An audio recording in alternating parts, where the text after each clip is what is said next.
At that moment, he noticed something strange next to him. 2 years ago, I thought I revealed myself as a mid-ranked graduate when I fought the madam, but to think no one knew. He secretly glanced at the three boys with blonde hair beside him. They must know about my abilities. Their eyes sparkled as they stared intently. Why did they report it back? Just then, a voice rang out. Good job, little brother. Really good, keep it up. The boy with brown hair appeared quite aloof. That was Osiris Le Baskerville, the heir apparent and the eldest son of the Baskerville family. Hearing this, he found it hard to believe, but he replied, Thank you, brother. Even though he answered like that on the outside, he was thinking, Did he just compliment me? The current heir of the Baskerville family is someone who resembles Hugo the most. Did he really just praise me? Is he evaluating me? Seeing his brother praise their younger sibling was indeed a surprise. A hand gently set down the glass of red wine. This is the first time I've seen Osiris praise someone, let alone smile brightly. The young man had a pale face. Dark circles under his eyes revealed his fatigue. He was Seth Le Baskerville, the second in line for the throne and the second son of the Baskerville family. You also have a poker face like Brother Osiris, don't you? He paused for a moment before continuing, Did you not recognize me? Hearing the question, he replied, I know who you are. He smiled happily. I see you've recognized me. Due to his frail health, he often had to stay in the infirmary or be alone in the training tower. His training tower was very close to Underdog, where he worked as a vice consul. I was even thinking of visiting you to learn some tips about the forest. Upon hearing that, he noticed how open Seth was, his attitude entirely different from the rest of the Baskerville family. It's still unchanged in essence.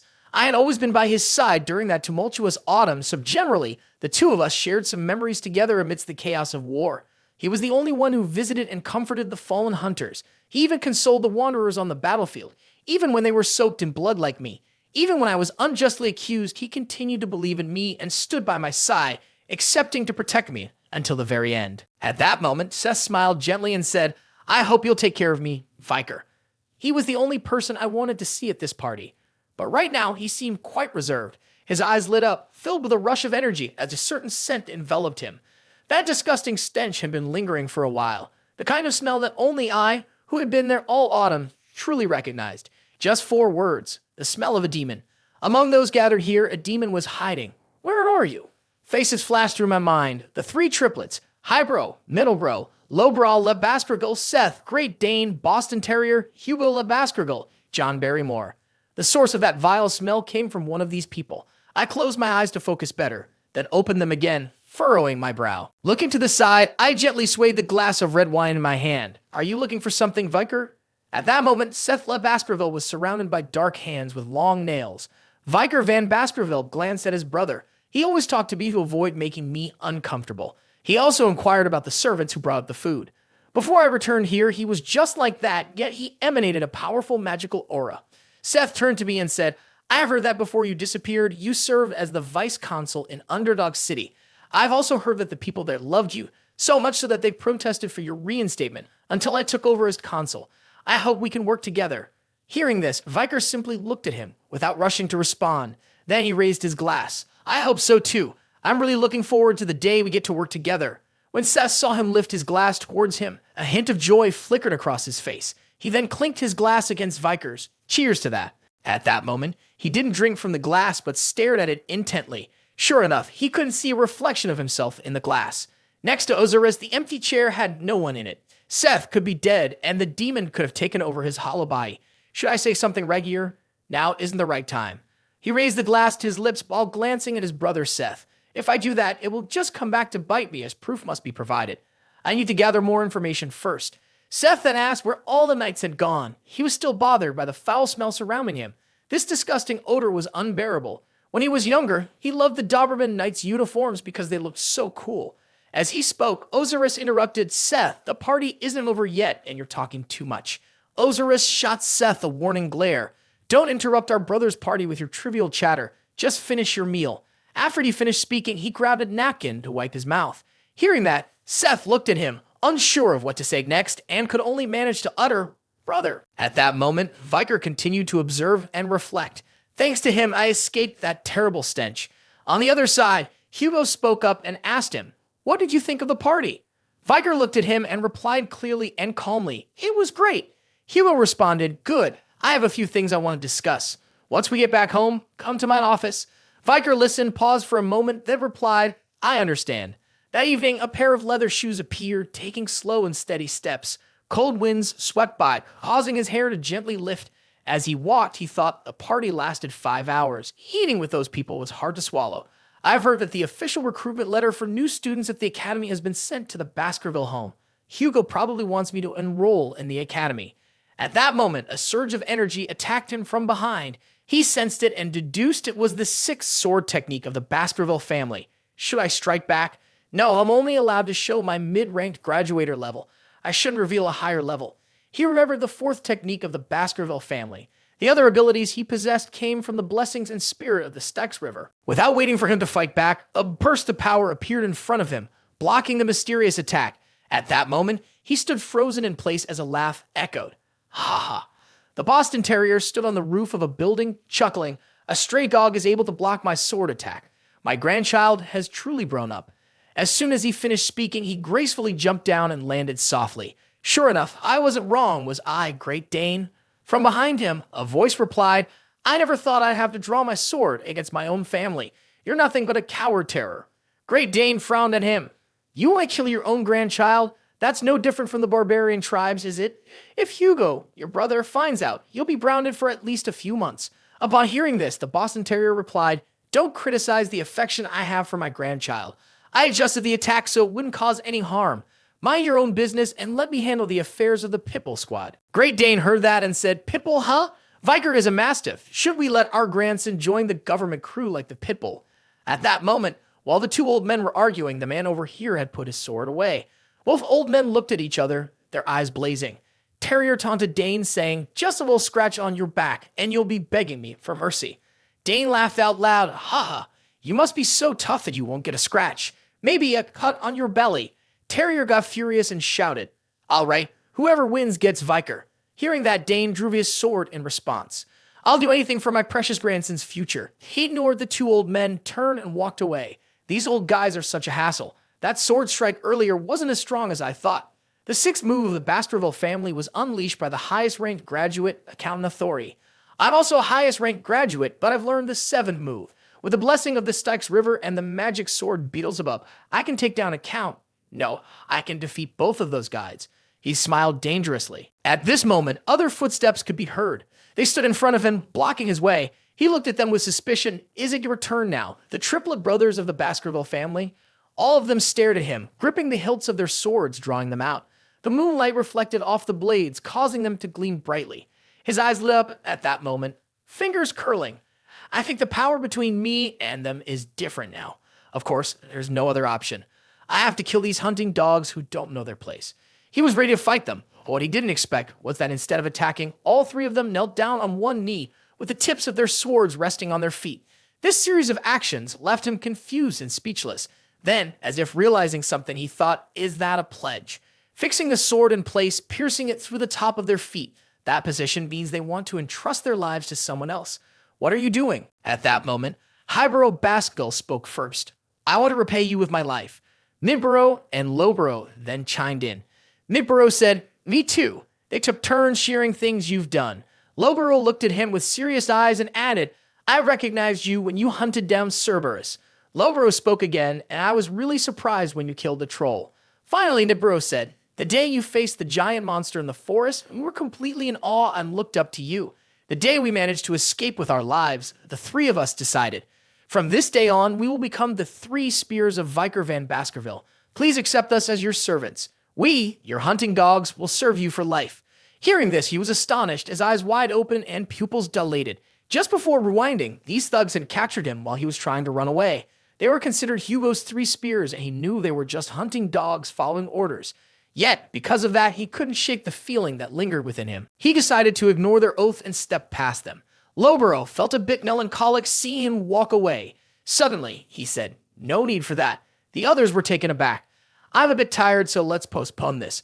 I'll use them however I like. We're on the same side now, and anything that happens in the future must stay between us. The 3 of them looked happily in the direction he had walked away, and then they all replied in unison, understood. He then got lost in thought, reflecting on the situation. I didn't expect Seth's body to be possessed by a demon. I need to have Cindy Wendy investigate that quickly. If nothing unexpected arises, I'll kill that demon. But before that, at the Baskerville estate, Hugo slid an envelope across the table to Viker. It was a note from the academy. Please enroll in the academy as you promised. He took the envelope and read the words on the paper. Colosio was recruiting for the 20th class. After finishing, he whispered, "This is why Hugo called me, just as I suspected." That place was a large educational institution operated by the Grand Empire, the Colosio Academy. After graduating from the academy, one could enroll in advanced courses within the royal family or elite circles across various fields.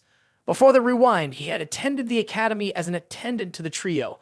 Back then, his face was covered in scars and he walked with a limp. The other kids at the academy looked down on him. The not-so-bright memories of the academy no longer mattered. Hugo looked at him and said, "Is the person you want to take along the triplets? If you want to bring someone else, just let me know." He looked at his father and asked, "But 2 years ago, my disappearance helped with the diplomacy between our family and the Morgs. I was informed that I would receive a reward, right?" His father paused for a moment, then asked, "So, what do you want me to reward you with?" He replied, "Could you tell me a story?" His father looked at him, puzzled, and asked, "What do you mean by a story?" He took a moment before adding, "Then may I ask you some questions afterward?" He remained calm, looking directly at his father. "I want to hear about Lady Rosanna and Miss Penelope." The butler, John Barry, heard this and suddenly turned pale, his face filled with fear as he looked at him. Hugo then asked, "What do you mean by that?" He replied seriously, "Rosanna, your first wife who passed away, and the daughter she gave birth to is Penelope. Can you tell me about them?" As soon as he finished speaking, the atmosphere in the room grew even colder. Hugo clenched his hand into a fist. "Why did you bring up that name?" His eyes burned with anger as he looked at him. He replied, "Why are you asking about that? Are you just curious?"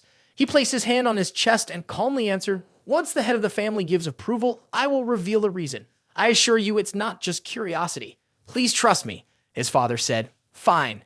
Viker thought to himself, "The first wife I met was in an arranged marriage. I want to know Hugo's attitude towards the girl who was kidnapped by the barbarians. This information is crucial to determine whether I should tell Hugo about Pomerian. The things I heard from John Barry are hard to believe." He remembered his conversation with the butler in the hallway. "You might not believe it, but the head of the family is kind and warm-hearted to those within the household. The head of the family? It's hard to tell how many in this clan would agree with that statement.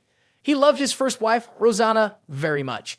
Even though Rosanna passed away from illness, I can't rely solely on that to let Pomerian be Hugo. I need to verify things for myself." At that moment, Hugo was silent and his lips parted. A sound came out, Rosanna. The name of his first wife was spoken softly, filled with affection. "She is the only one I have loved throughout my life." As he spoke, he placed his hand over his chest tightly. "Penelope is the greatest treasure of my life." Hearing these words come from Hugo's mouth left him stunned. It was hard to describe the feeling of, did those words really come from Hugo? At that point, he clasped his hands together and continued. "Actually, Rosanna and I weren't in an arranged marriage or anything like that. She was just a commoner with nothing to her name. I still remember the first time we met. I fell in love with her at first sight." He looked at Hugo, amazed. "Wow, so it was love at first sight.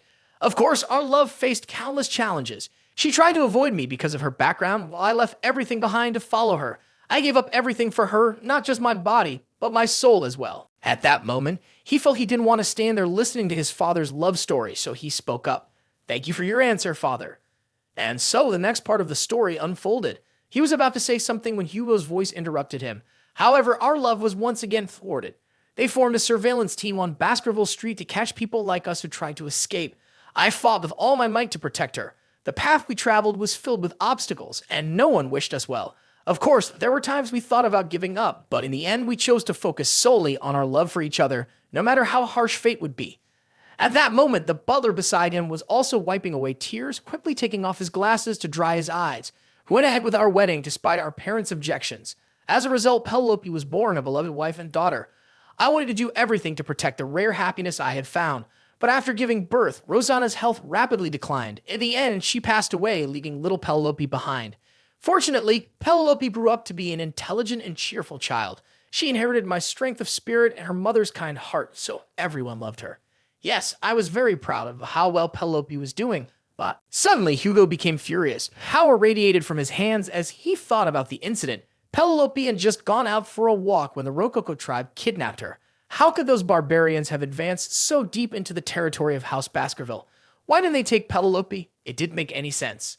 Even now, there was still no trace of Penelope to be found. He silently stared at the man, determined to expand his territory. You set out to find Penelope and punish those barbarians. When he felt his power was limited, he increased the number of wives he had through arranged marriages.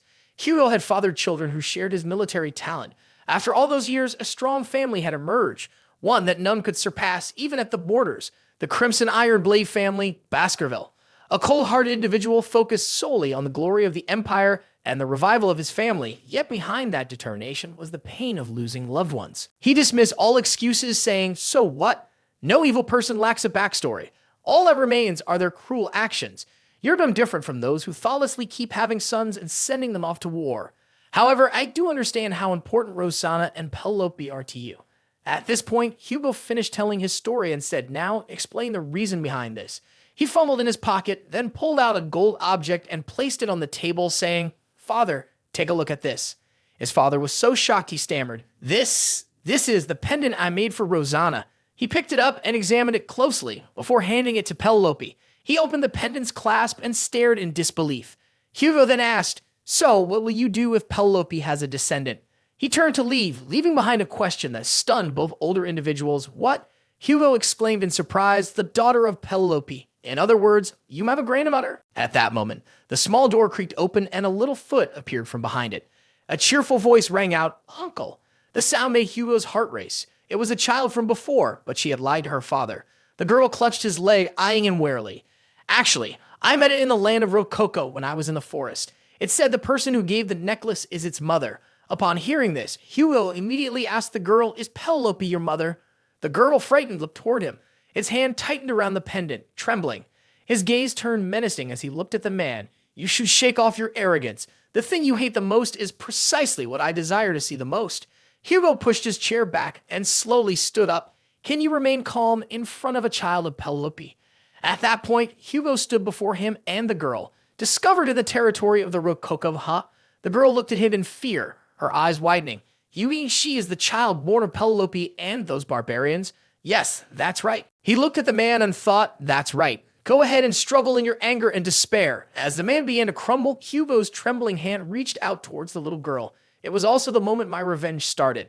The sky was clear blue, and under the scorching sun, a cheerful, innocent sound rang out, "Ha ha!" At a rest area, the little girl exclaimed, "Do you find this mustache interesting?" Three men, Servant John, Viker, and Osiris, stood still, witnessing the scene before them.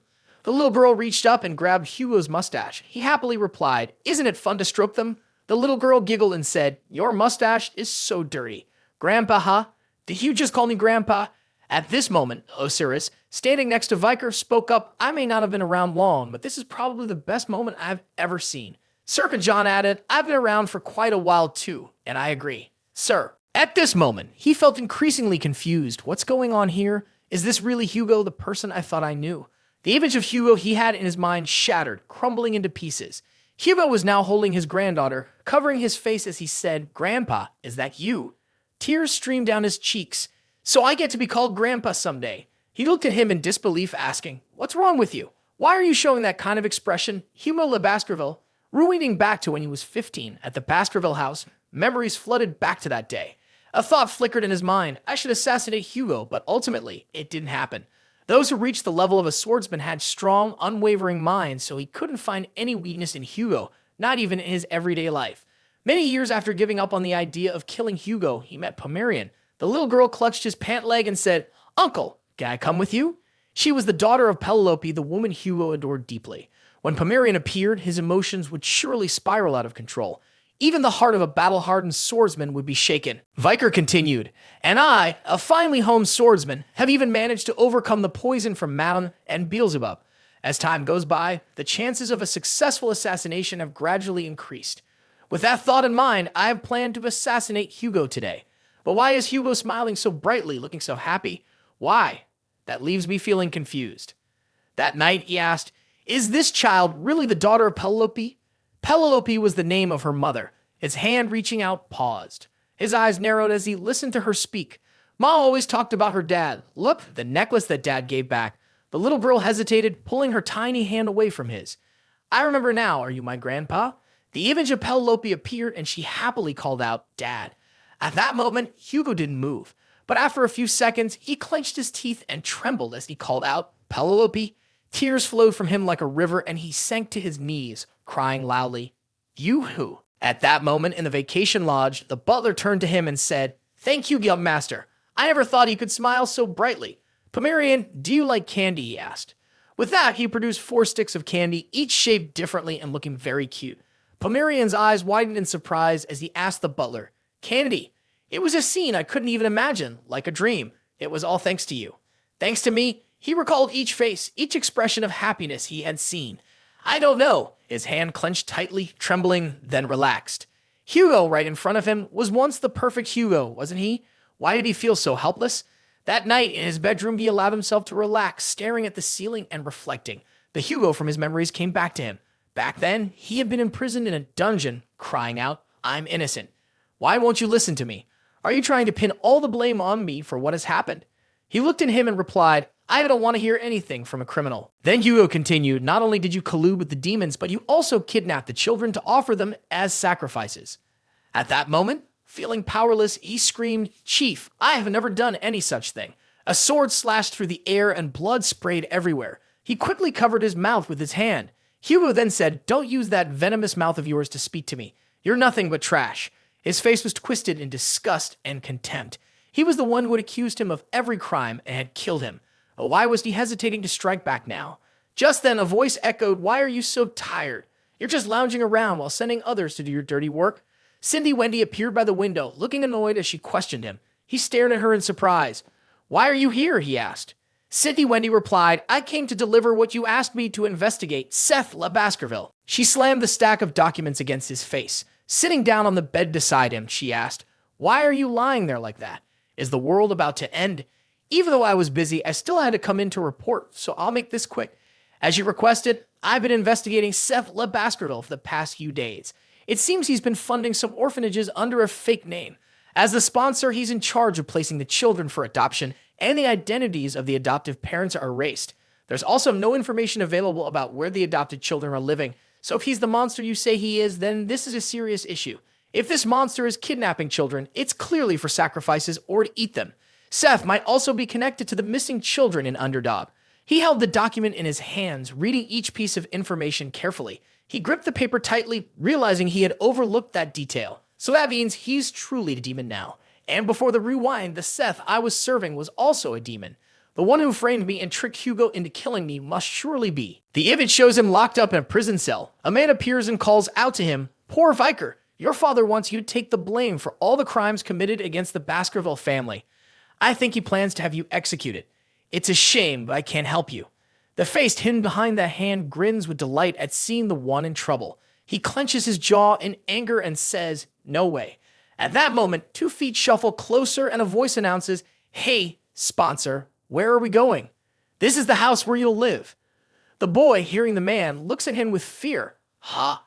The director said if I got adopted, I would live in a better place. As the boy speaks, he glances around. This is just a cave.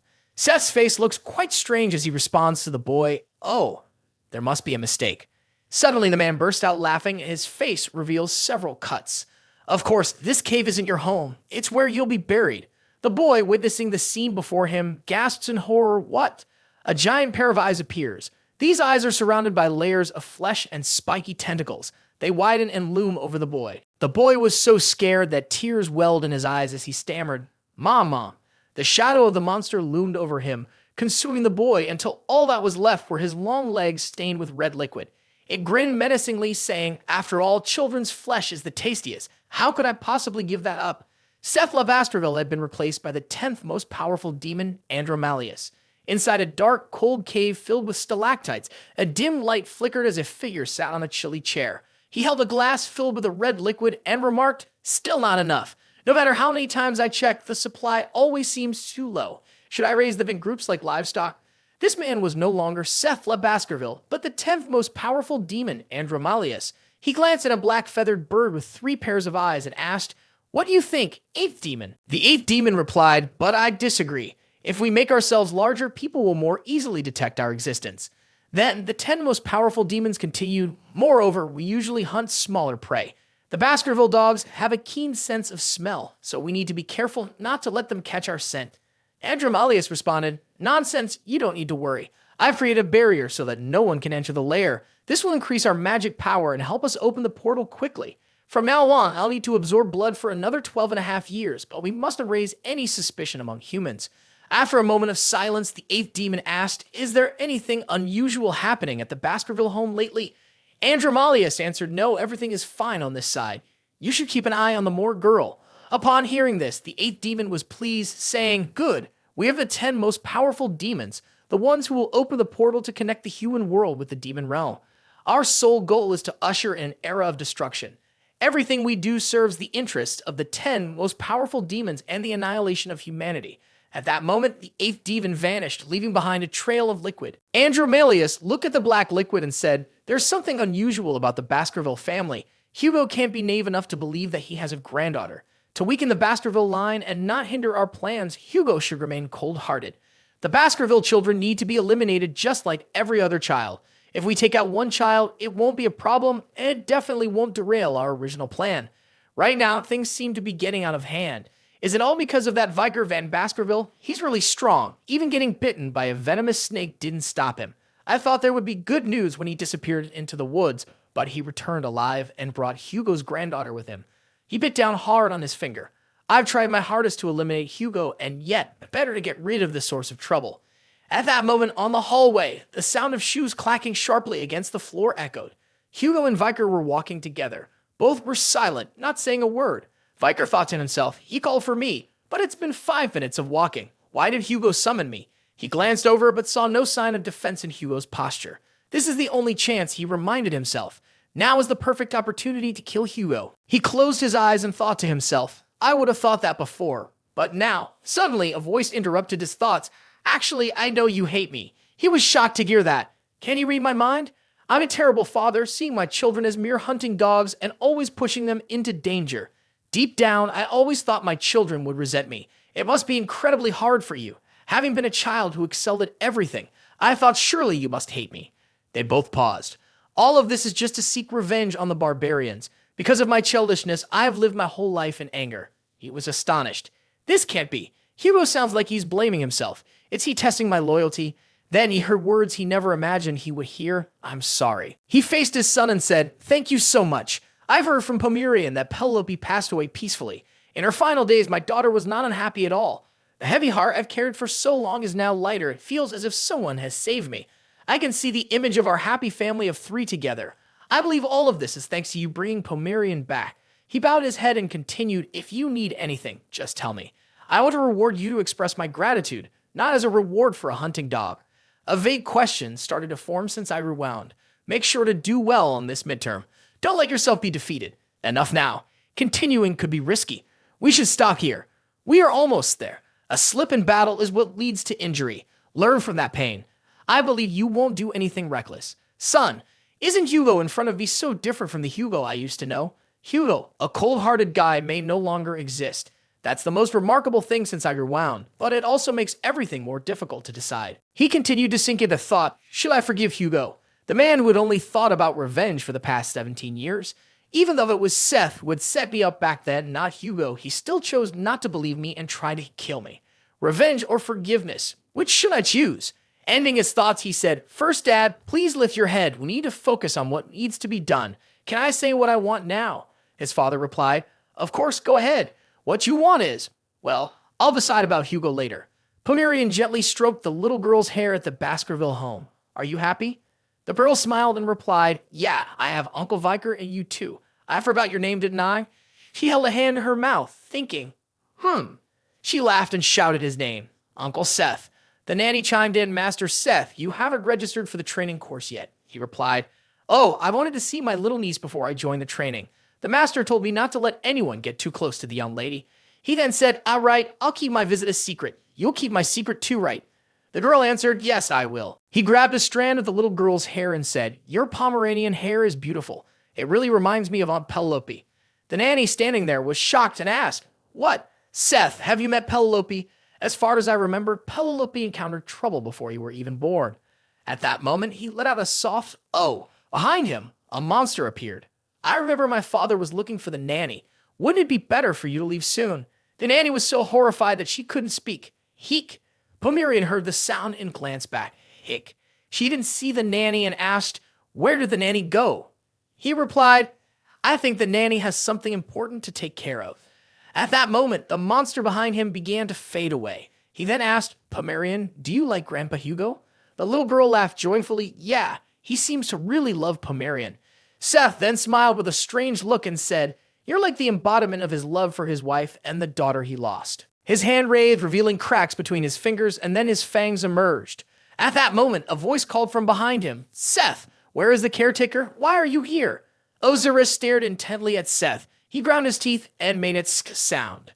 "Uncle Osiris." Pomerian called out upon hearing his voice. Seth turned and smiled lightly, replying, "When I got here, I didn't see the caretaker. I saw Pomerian all alone, so I decided to play with her. If Dad finds out you got close to her, he'll definitely be angry. You better keep that a secret." "Of course, Seth. Now, you have to get back to your final training, right?" He answered, "I'll return to training next week." Although he answered like that, deep down he wanted to tear his brother apart into 100 pieces. "One day I will kill you myself, Osiris." Osiris looked at his younger brother as if observing each word, gesture, and action. Suddenly, he reached out and lightly patted Seth's arm. "Don't push yourself too hard. If you ever need help, just let me know." Seth was taken aback by this unexpected touch from Osiris. He gritted his teeth and thought, "Is he worried about me? I'm being pressured by our father because of who? It's all because he compares me to you, a so-called genius. If it weren't for you, I would." At that moment, while Seth was engulfed in his dark emotions, Osiris called out to him, "Seth." He jumped, instinctively bringing his hand up to shield his face.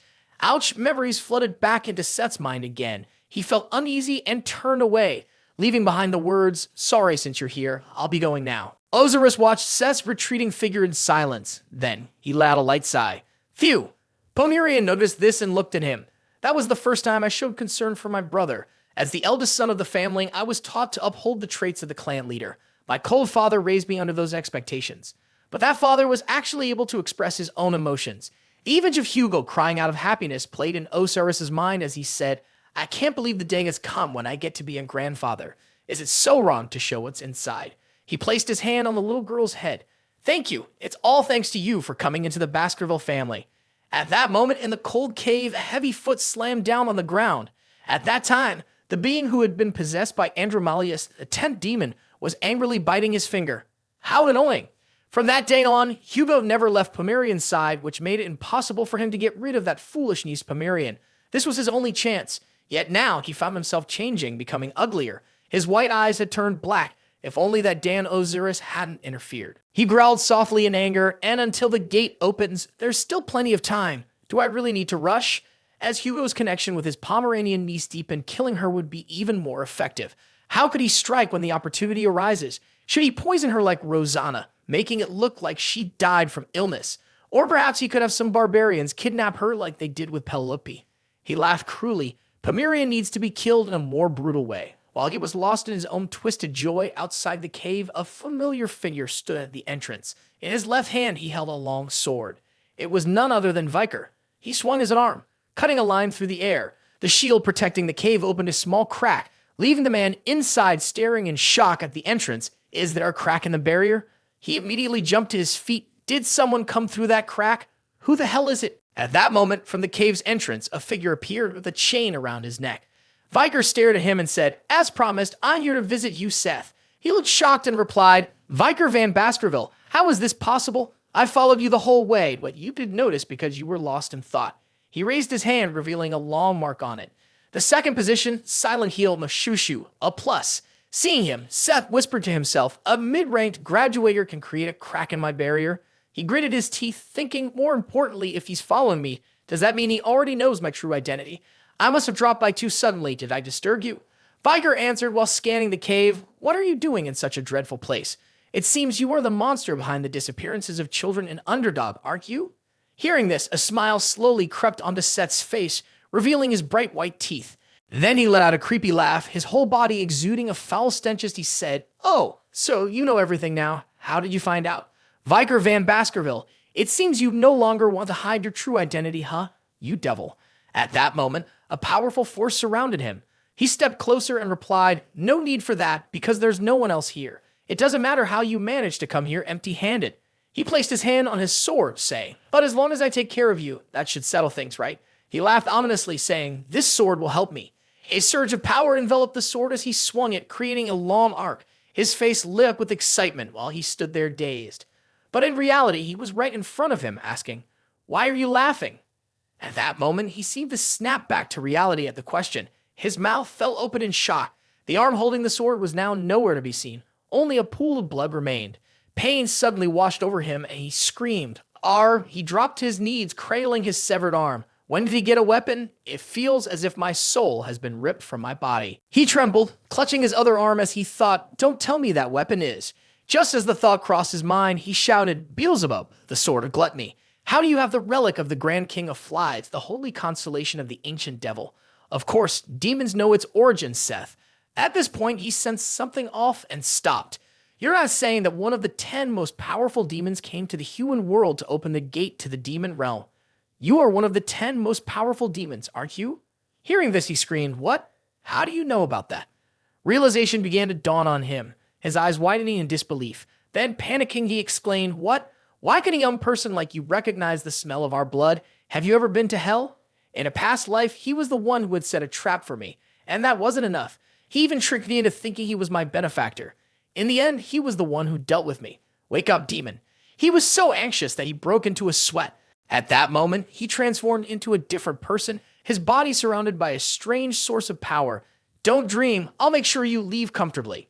Before the rewind, a disaster struck the peaceful world. The portal connecting the human realm and the demon realm had opened, marking the beginning of the demon's invasion. A large crack appeared in the sky, and from within that crack, sharp claws slowly emerged. These claws seemed intent on tearing the sky apart. Behind those claws were eerie eyes. This era was called the Era of Destruction. The ones who opened the portal were the first 10 high-ranking demons to descend upon humanity, the 10 most powerful demons. In the long-lasting battle against the demons, we faced the 10 most powerful demons, specifically the 10th high-ranking demon. The aftermath was one of despair. Of the 671 participants in the battle, 666 people perished. Among the 5 survivors, 4 were unconscious, leaving only 1 standing. The reason he returned with that many survivors was that, on a whim, the demons chose to cap the number of deaths at 666. The overwhelming strength of the 10th high-ranking demon was self-revelatory. His gaze turned downward at him. "Andromalius, I never expected to meet that monster again. It takes me back to 10 years ago when disaster struck. Did he really hunt those kids? Those skeletons?" Suddenly, a burst of laughter broke through. "Puaha, seeing the bones of those little ones upset you, huh? Don't worry, the kids are still alive and breathing inside me. I could return them to you if you want." The faint voice of a child echoed, "Mom, save me. Ma, I miss you." He felt a surge of anger, his eyes turning fiery as he looked at him. Then, with a swift movement, he cried out in pain once more. "Nonsense. How can someone who is dead possibly come back to life?" He screamed, "My hands, both of my hands." Just moments ago, his face was filled with agony, but now, he chuckled, they'd grown back again. He braced himself with his arms, stood up, and brushed himself off. "I know you're hiding something just like I am. Even Osiris, a one known as a genius, only achieved the rank of mid-ranked graduator by the age of 30. You, on the other hand, are only 17 and have already reached that level. Clearly, you are extraordinary, and that isn't something that can happen in this world. Moreover, you carry the remnants of the demon star Beelzebub." His arm slowly twisted, forming a long blade. "You could become a danger to us in the future, so you must die right here." The twisting arm had transformed into a sharp weapon. He looked at him as if he were an idiot and replied, "You're the one who's going to die." They locked eyes, then charged at each other, creating a powerful clash. Energy radiated around them as they fought fiercely. "You strike, I dodge. I strike, you dodge." At that moment, Andromalius smirked. His middle name was Van, which set him apart from others with different middle names. It seemed to him that Baskerville's decision was that children born out of wedlock and side branches couldn't learn techniques beyond the 4th level. That kid wouldn't be able to defeat him. After all, he had mastered up to the 6th level. The Baskerville 6th level. At that moment, he countered with a move of his own, matching the level of his opponent. Baskerville's 6th technique, this guy can use the 6th technique. His opponent was shocked, but quickly replaced that feeling with a smirk. But is that really enough? At this point, his sword was pointed right at my face. My own sword radiated power. Then I struck hard towards him. Baskerville's 7th technique. His whole body was sliced through with force. The 7th fang? How does he know the seventh technique when only the patriarch is allowed to know? While he was caught off guard, I aimed my sword straight at him and thrust. You demons always think you're superior and look down on humans. But what you don't realize is that the easiest to fool in this world is a cunning little demon. Even the heroes, those who closed the gates and ended the age of destruction, couldn't find the 10 most powerful demons to punish them. But now, that's about to change. The age of destruction hasn't begun yet. The 10 most powerful demons are hiding, building their strength. This is the perfect opportunity to wipe them out. He leaned in close to Andromalius' ear and whispered, your plan is to connect the human world to the demon realm, right? If I were to ruin that plan by taking you and your buddies out, would I feel any better? Is it really possible that just a human could scare me like this? At that moment, he clenched his teeth and shouted, "You damn human." Then he exploded. At the point of the explosion, sharp spikes surrounded him. Seeing this, he quickly stepped back to avoid the danger. He used his hands to claw at the ground to control his backward momentum. He looked up at the spot where Andromalius had been. Those sharp spikes were made of blood. A loud cry rang out, "Ah!"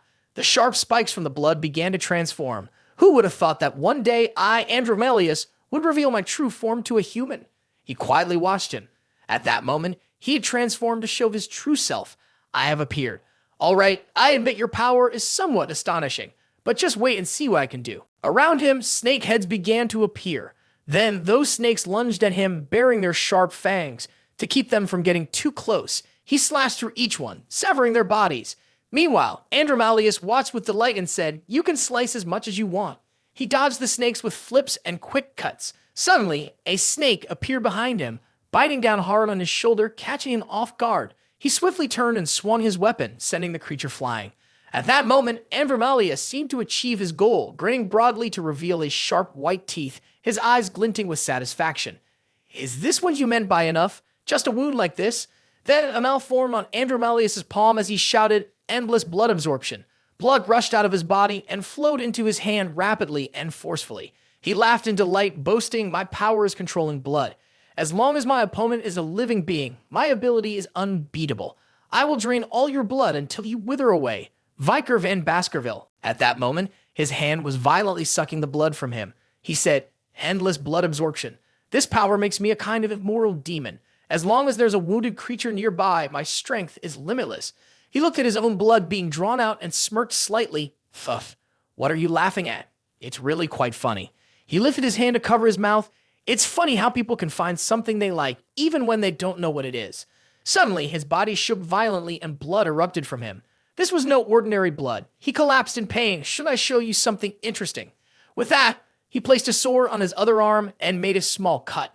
Blood flowed down from his wrist. Seeing this, he stammered, "Blood. His blood is toxic." He replied, "That's not all, come on." At that moment, the wound on his wrist began to close. It's time to end this game. He thought in shock, how can a human have such incredible regenerative abilities? Can this poison really affect a creature like me? A poison so terrible could only come from the cursed ones in Black Mountain, the nine-headed snake of the giant's land, or the giant jellyfish in the dark sea. And yet he's just a human. How could he possess such a formidable toxin? What's wrong? Did you want my blood? He reflected. Just as I predicted, Madame Eight Legs poison works on the 10 most powerful demons. Even she cried out because her venom couldn't kill me. This proves that I, an outstanding graduator, have reached the 7th level of the Baskerville and am inheriting the power of Beelzebub. Of course, I can defeat the 10 most powerful demons in this lifetime. At that moment, Andromalius felt a wave of fear. His strength is truly unfathomable. How could a monster like him exist in this world? I need to survive to warn the other demons about his existence. I must quickly absorb the released magical energy from the crowd. At that moment, the protective barrier outside began to fade away. He also noticed this strange occurrence from the entrance of the cave. So the barrier is gone. He slowly rose to his feet, having endured great pain. Then he spoke, "I will turn all the water here into blood." The water behind him lifted into the air, condensing into a single point. Drops of water started to turn red. He glanced back and thought, it indeed has the power to turn water into blood. No wonder it's a high-level demon.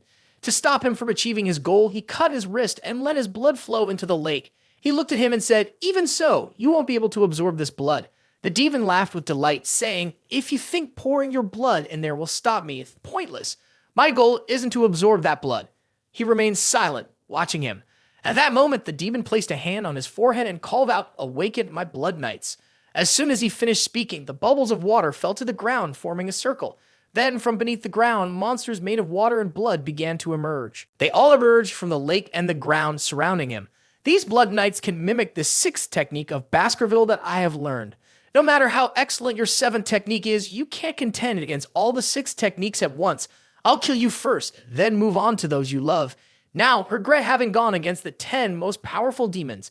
These blood clots can really use the 6th technique, then they're truly dangerous if I'm not prepared. He recalled the scene when he talked to Hugo. You can say what you want, right? Then what I want is, at that moment, he held up a whistle. You've lived in Baskerville for so long. You surely know the purpose of this whistle, don't you? He was so shocked he could barely speak. What? The whistle? Then his eyes widened and he shouted, no. At this moment, he slowly raised the whistle to his mouth and blew a long breath. The sound echoed out of the cave. On a mountaintop, a man with silver hair stood, looking into the distance. Suddenly, his hand grasped the hilt of his sword. Over here, Andromalius shouted, damn it, charge in and kill him for me.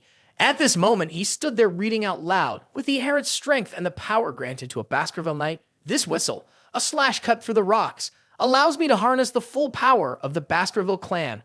One side of the mountain was severed. All the monsters created from blood were blown back. Andromalius was also affected by that force. Whoosh, whoosh, a tremor echoed. Andromalius looked up. Outside the cave was an unbelievable sight. Half of the mountain has vanished. At this moment, a voice rang out. Someone has asked to borrow all the military strength of Baskerville hunt demons, and that person is my son. He placed his hand on his chest and bowed to the man.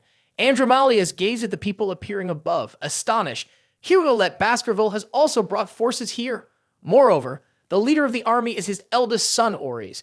Could it be that all the members of the Baskerville clan have gathered here? Hugo raised his hand. From now on, the one in command of the Baskerville forces for half a day would be the person who made this request, the master of the Viker Van Baskerville whistle. He closed his eyes, concentrating his energy and strength. Then he opened his eyes, which shone with intensity. He shouted, everyone, tear it apart. At that moment, all the fighting forces heard the command and rushed to tear apart Andromalius, making him scream in pain. Swords descended one after another, stabbing into the 10 most powerful demons, forcing him to tilt his head back in agony. Blood began to spurt out. As the soldiers frantically stabbed the demon, Viker shouted from behind, this demon has the power to recover its magical strength by drinking blood. He pointed towards the river that floated like blood and continued, those who are wounded should immerse yourselves in that toxic river. All the soldiers hurried to focus on the 10 most powerful demons. At that moment, Viker issued another command, don't give the demon a chance to survive. All hounds, protect yourselves and don't get injured. He spoke decisively. The hunting dogs barked in unison. Follow orders. From atop the cliff, the terrier stood with other representatives. He loudly remarked, it has lifted the spirits of the knights. The old man beside him agreed, I never expected my grandson to be such a skilled commander. Hugo fell silent for a moment before he spoke. I still can't recognize my son as a demon. Is this really the state of the Baskervilles? He spoke with a tone of disappointment. Back in the battlefield, the 10 most powerful demons transformed their fingers into vicious snakes. They bared their fangs, ready to attack the Baskerville soldiers. He shouted angrily, damn it, you worthless pests.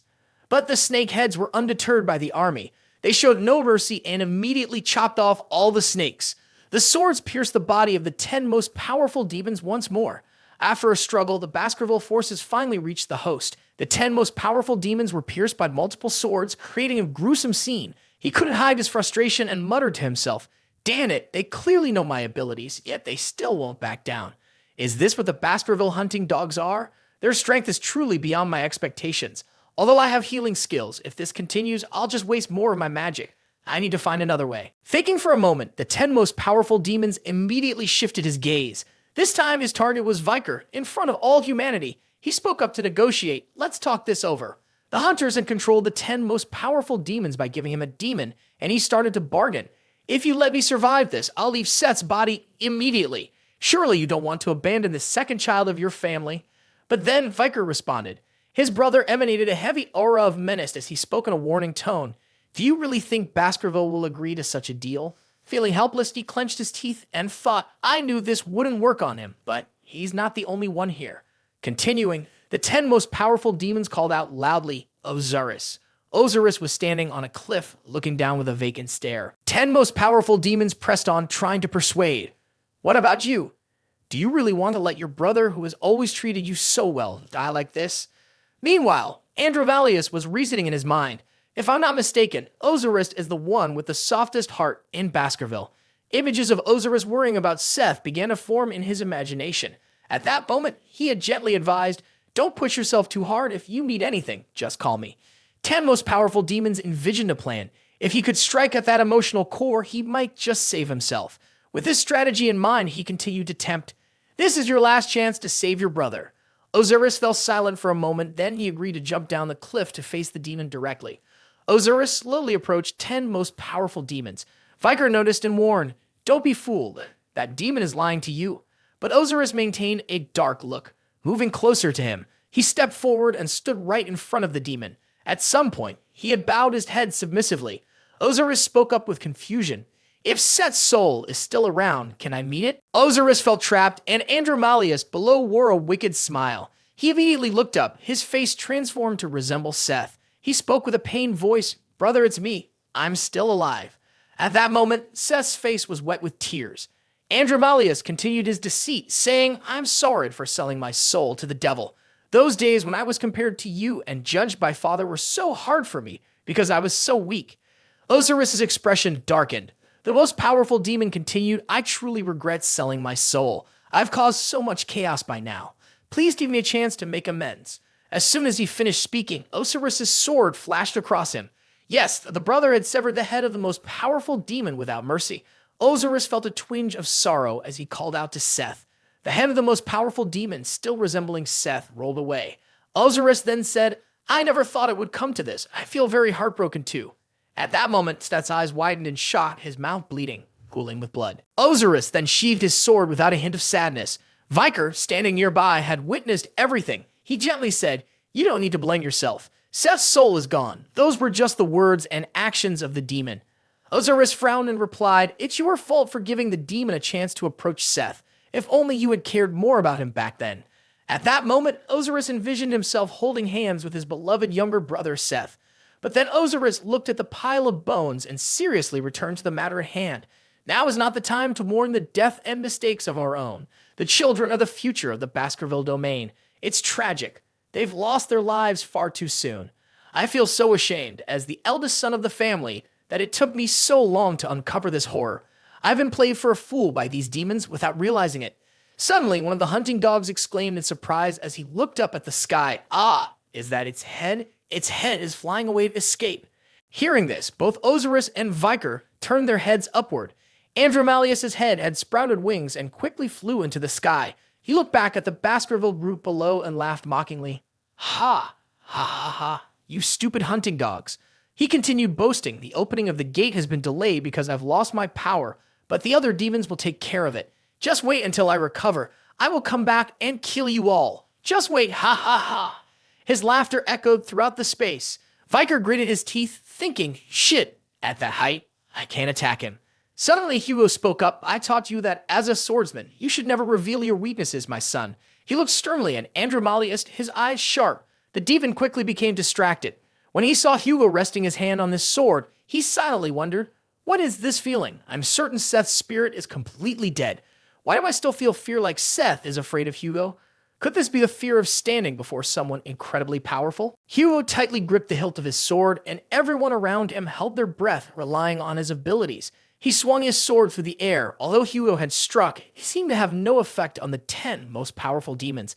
The demon let out a surprised huff and immediately turned to mock him. "Haha, I knew it. No matter how skilled you are as a swordsman, you can never reach the sky." But suddenly, instead of delivering meaningless slashes as before, Hugo put all of his strength into a powerful swing. Even the strikes that the demon had previously dismissed now soared toward the sky. The 10 most powerful demons quickly realized what was happening, and his face was cleaved into pieces. He gasped in shock. As his remains started to vanish, the demon stuttered, "No way, I can't believe I died at the hands of a mere human." With a determined look on his face, Hugo gazed up at the 10 most powerful demons for the last time. This caught Viker off guard. He exclaimed, "Is this really the sword St. Hugo let Baskerville?" At that moment, the demon's body disappeared, and energy began to form a 4-pointed star that illuminated the entire sky.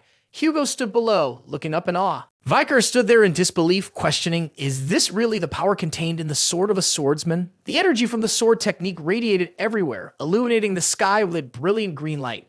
A few days later, posters covered the territory of Baskerville. The truth about the child abductions and a series of other incidents in Baskerville have been thoroughly investigated and compensation procedures were put in place.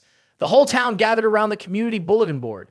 There, the information about the investigation into the truth and the compensation for the missing children in Baskerville was made public. This poster aimed to reveal the entire story and provide restitution for all victims of the child abductions that occurred between 10 BC and 19 BC, according to royal records. According to Article 1, Section 4 of the special law, all families and orphanages with missing children during that time would receive compensation. After reading the posted notice, everyone in town was taken aback. It was true. Once they finished reading, the townspeople were shocked. Although the level of the demon wasn't disclosed, the cruel actions of the second son of the Baskerville family had been laid bare for all to see. Soon after, in a courtroom, Seth's mother, Nut, was put on trial. The city sent enforcers to carry out her sentencing publicly. Her charges included releasing venomous snakes into a children's room, poisoning the first wife, plotting to kidnap her eldest daughter, and aiding Seth in his child abduction crimes. She was sentenced to death on the spot for a total of 1,642 counts. Before her beheading, surprisingly, Nut was not brainwashed by demons. Instead, she screamed for one last chance to see Seth before her death. The bloody scene that followed illustrated the consequences of her crimes. After her execution, Seth's henchmen faced the same fate. The one in charge of this trial was Osiris Le Baskerville. He managed everything single-handedly and made all the decisions. And there was one person who shared half of Ori's power. None other than Viker van Baskerville. In stories about the battle against the barbarians, Viker was widely recognized as a key figure, earning respect among the people of the realm. The citizens' dissatisfaction with the family gradually faded, making way for the celebration of their hero, Viker. Osiris and Viker took less than a week to complete their duties. A senior member of the Baskerville family was judged on the spot, which came as a huge surprise to many residents of the area. This showed just how strict Baskerville law is. Even family members are not exempt. Once the people realized the seriousness of these laws, they became more cautious. Suddenly, Hugo's voice broke through. Pomerian, let me challenge you. On Hugo's lap sat a little girl. He asked her what was different about him, and she stared in confusion for a moment. When she noticed the change, Pomerian's eyes widened in surprise. She pointed at Hugo's smooth face and exclaimed, your beard has disappeared. Hugo continued with his questions. How do you feel about me not having a beard? The girl quickly replied, it's boring. Meanwhile, Oris and Viker stood at the front door. Viker thought to himself, I can't believe this familiar scene is still here after, just going through a storm within the family. The purge of those connected to Seth has finally come to an end. This means that the remnants of the demons will also disappear from Baskerville territory. I'd also asked Cindy Wendy to gather information about the other demons. If we wait a little longer, we might get some results. Suddenly, Viker remembered when Cindy had anxiously shouted, what? Investigate the location of the high-level demons. How many lives do you think I have? Just then, Osiris, who was standing next to him, spoke up, you're doing great, little brother. Viker turned to reply, you too. Osiris continued, you'll be late for the academy if you keep trying to handle everything, so it's better to focus on preparing for the academy. Viker responded, but the family situation is still not resolved. Osiris reassured him, don't worry about the family. Dad has called you to the academy. Viker was taken aback. He thought, he wants me to go to the academy at a time like this. He suddenly became serious, looking straight ahead as he pondered, wouldn't it be better for Hugo to use me, someone with a good reputation to handle the remaining issues? Why is he planning this way? Seeing Viker deep in thought, Osiris suddenly smirked. He said, Dad is just worried that the family matters will affect your ability to grow your power. This surprised Viker, and he turned to look at him. Osiris continued, recently, I've come to understand a lot about Dad. Even though he seems cold on the outside, he really cares about you. As Dad's closest confidant, I wanted to let you know. You can relax. After hearing this, Viker fell silent for a moment before turning away. Watching Hugo awkwardly try to take care of his granddaughter, the butler John leaned in and whispered, Master, you need to braid it the other way. This left Hugo a bit flustered as he exclaimed, That's tough. He continued to braid Pomerian's hair. Once he finished, Hugo announced, all done. The little girl happily grabbed her two chubby pigtails and smiled brightly. He asked, Do you like it, Pomerian? She immediately replied, Yes, I do. The scene before Viker made him rethink everything. I am observing everything from the perspective of my past life. Before rewinding, my life was tied to a chain. I only knew how to follow behind the chain and look at Hugo's back. At that moment, Viker understood. That's why I didn't realize. Hugo was also being controlled by another chain. The things I once knew have now changed. Images flashed in my mind, experiences, relationships, outcomes. Returning to the present, Pomerian suddenly rushed to hug Hugo tightly and joyfully exclaimed, "I love Grandpa." This statement made both the old man and the butler widen their eyes. In Viker's eyes at that moment, Hugo smiled with emotion as if it was the first time he heard sweet words from his granddaughter. So, when the chain is broken, will it be like this? I'm sure of it. Currently, the Hugo I once intended to take revenge on is gone. The shadow of the past beside him is gradually fading away. At that moment, Viker was free from his chains and his past was set free. Hugo shed tears as he hugged his granddaughter tightly.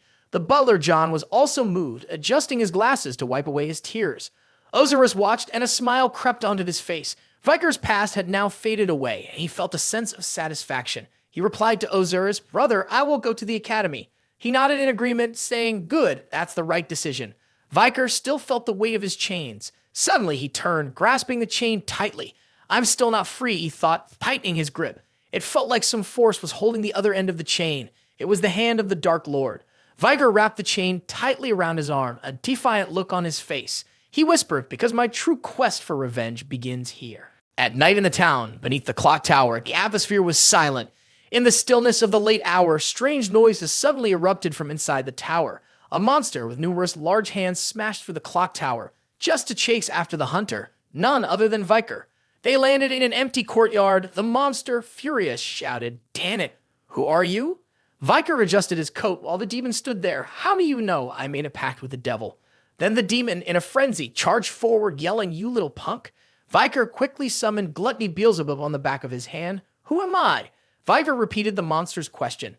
In just a few swift movements, Gluttony Beelzebub severed each limb from the demon's body, leaving it unable to react. The monster was instantly dazed. Seeing his chance, Viker leaped high and kicked the demon right in the head. Finally, its massive hands trembled before it fell still.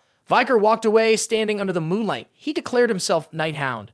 Viker narrowed his glowing red eyes, warning, "I am the enemy of all you demons." The Colosio Academy is the most prestigious university in the world, located in the city of Venetia, the capital of the Rock Empire.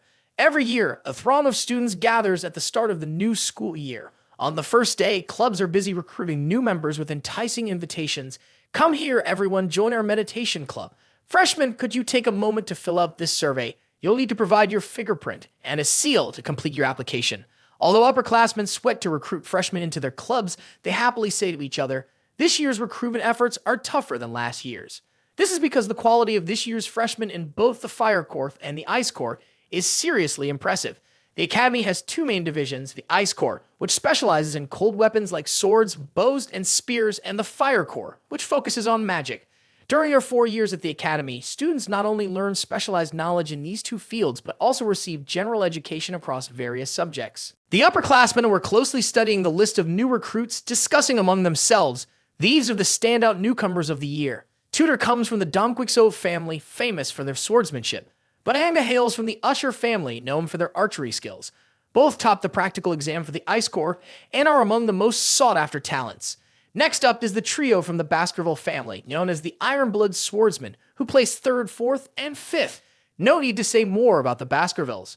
Then there's another prominent figure from the Fire Corps, the genius Mage Sinclair. She ranked 1st in the practical test and 2nd in the theoretical one, with overwhelming scores. As they chatted, they remembered one more person, the one who topped the theoretical exam, Viker. Just then, as the upperclassman mentioned Viker van Baskerville, he appeared, looking quite ordinary with a pair of large glasses. He overheard them talking about him and glanced their way, but then lowered his head and walked on, ignoring the group still huddled and gossiping. "I guess we don't really need to recruit some bookworm. Who topped the theory test, do we?" one of the group remarked. "I bet guys like him would just bring a dull atmosphere to the club. Not to mention there are over 10 first years named Viker, so it'll be tough to find him anyway." Viker heard all the chatter about him. He anxiously thought, to avoid drawing attention at the academy, "I dropped the Baskerville name and enrolled as a commoner. I never expected to still be noticed." He walked slowly, continuing to think, "I've heard it's tough for commoners to get into this academy, so doing well on the theoretical exam might backfire.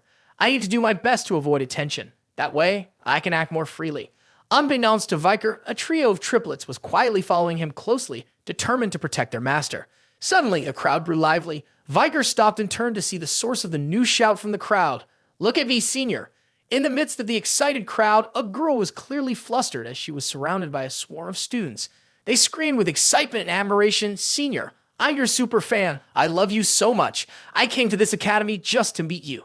You're so dignified and divine. You're stunning." This girl was none other than the student council president and vice president of the Dolores Lund Quo Vadis Journalism Club, the saint of the Quo Vadis family, the same person Viker had met before. Dolores felt quite flustered by the overwhelming admiration from the crowd. She quickly tried to calm them down with a forced smile, saying, "Everyone, please relax." Reluctantly, she asked a question and changed the subject. "So, are you all interested in the journalism club?" But all she received in reply was playful teasing, "No, we're interested in you." As she looked at the crowd behaving as if they had met a celebrity, Viker silently thought, "Dolores Lund Quo Vadis, she must be the student council president. I should probably steer clear of her." Dolores suddenly sensed Viker's unusual gaze. She turned her head to look at him, but he had already turned away and walked off, ignoring the girl surrounded by the other students. He headed straight for the dorm building. Once he found his dorm room, Viker hesitated, wondering, is this really it?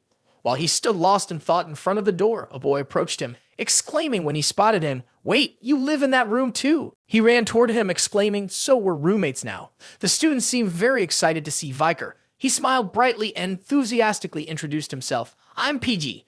Viker looked down at the kid who was a head shorter than him and replied curtly, "Viker." The boy didn't notice Viker's indifferent attitude and continued to greet him excitedly. "Nice to meet you." Even though it was their first meeting in this life, Viker still recalled his friend from his previous life. He thought to himself, "PG, I remember you clearly." Viker reminisced about the time he joined the academy in his past life. Back then, he couldn't seem as gentle as he did now. After spending time with the Baskerville family, he had become tougher, marked by numerous scars from past battles. Yet, PG never feared or judged him. On the contrary, he joyfully befriended Viker and often shared food with him. Viker remembered that before everything reset, PG had been kind and generous, sharing many things with him. At that time, he was just there to support those three brothers. He also remembers everything PG had to go through in his past life. Back then, PG was bullied by his roommates. That was the beginning of his tragedies and misfortunes. He followed PG into the room, dropped his bag on the floor, and watched PG, thinking to himself, "I hope what happened back then doesn't happen again." PG was very enthusiastic in starting a conversation, even though Viker was more reserved. Just like in his past life, he pointed at the bunk bed and asked, "Do you want the top bunk or the bottom bunk, Viker?" Even though he hadn't answered yet, Viker eagerly continued, "Are you planning to join the welcome party for the freshmen tonight?" Seeing Viker still silent, Piggy felt awkward, thinking that Viker was uncomfortable. He shyly scratched his head and asked, "Was that a bit forward of me?" Though it wasn't mandatory, all freshmen were expected to go. Making friends or bonding with seniors would make Viker's school life much easier. Viker understood that Piki meant well with his suggestion, but still coldly replied, "No, I'm not going." Hearing Viker refuse without thinking, Piki exclaimed, "You're really not going?" Viker confirmed bluntly, "Yeah." He was so anxious that he was sweating. He eagerly tried to convince Viker, "You can't skip it. If you don't go, the upperclassmen will isolate you. You'll be left out by the other students too." Not caring about Viker's silence, he continued to rattle off rapidly to persuade him to change his mind. "A lot of prominent upperclassmen will be at this party. The president, the Saint Dollars, will be there along with many wonderful classmates of ours. Tudor, the heir of the Domquixote family, and Bianca, the eldest daughter of the Usher family. Have you ever heard of them? And it doesn't stop there. The three Baskerville brothers are coming too. They are all geniuses, not to mention Sancho from the Northern Mercenary Guild, who turned down the top spot at Varangian just to come here.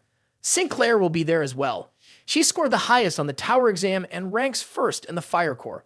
It's hard to believe they are all my classmates." Viker remained silent during Pichi's speech. He realized that even though he just started school, Pichi already had quite a bit of information about the standout students around campus, and quietly thought in his past life he was also very good at gathering and analyzing information. After a lengthy presentation, PG anxiously looked at Viker and, filled with determination, asked, "You want to go, right?" But Viker doused him with cold water, replying, "No." This left PG feeling utterly desperate. He gasped, "Why?" Viker decided to focus on his own matters. He turned away from the room and casually waved goodbye, saying, "I just don't like it. Have fun, PG." PG stood there, stunned and helpless, watching him leave. Although this persuasion had failed, PG felt impressed by Viker's decisiveness and nonchalance. He widened his eyes and exclaimed, "Oh wow." He thought to himself, I want to learn that indifference from him too. Viker strolled out of the dorm, ready to start on his own plans. As night fell and the moon shone brightly in the sky, Viker slipped on his cloak and his night bloodhound mask. He stood atop the tallest building, looking down at the quiet city below. In a slum, a flickering flame danced in the darkness. Around the fire, 3 mercenaries were drinking and complaining. I don't have to listen to those wretched brats whining anymore. It's such a relief. One of them chuckled, the storage room is overflowing with kids now. The other 2 exchanged glances, sneering as they asked, but are they all going to end up here? A cart came this morning and took some away. They enjoyed chatting about it. I heard they're headed to an orphanage in Quo Vadis. Another one scoffed, reminding them, hey, curiosity can be dangerous. Just then, another figure appeared. He approached the 3 mercenaries, rumbling angrily, quit your nonsense and keep watch properly. If you pathetic fools want to keep collecting your pay for this miserable job. The 3 mercenaries jumped, turning to look at him. He was a local butcher with scars crisscrossing his body and his tongue constantly hanging out of his mouth. They thought, that's Ron Battison, the butcher. Ron walked past them, grumbling nonstop, you worthless scum. You have no drive at all. What could a bunch of useless mercenaries without any mana like you do to me? The 3 mercenaries immediately recoiled in fear from him. He trudged forward, cursing under his breath, saying, is there no one strong here? Who wants to tear flesh off someone? Suddenly, a strange voice called out behind him.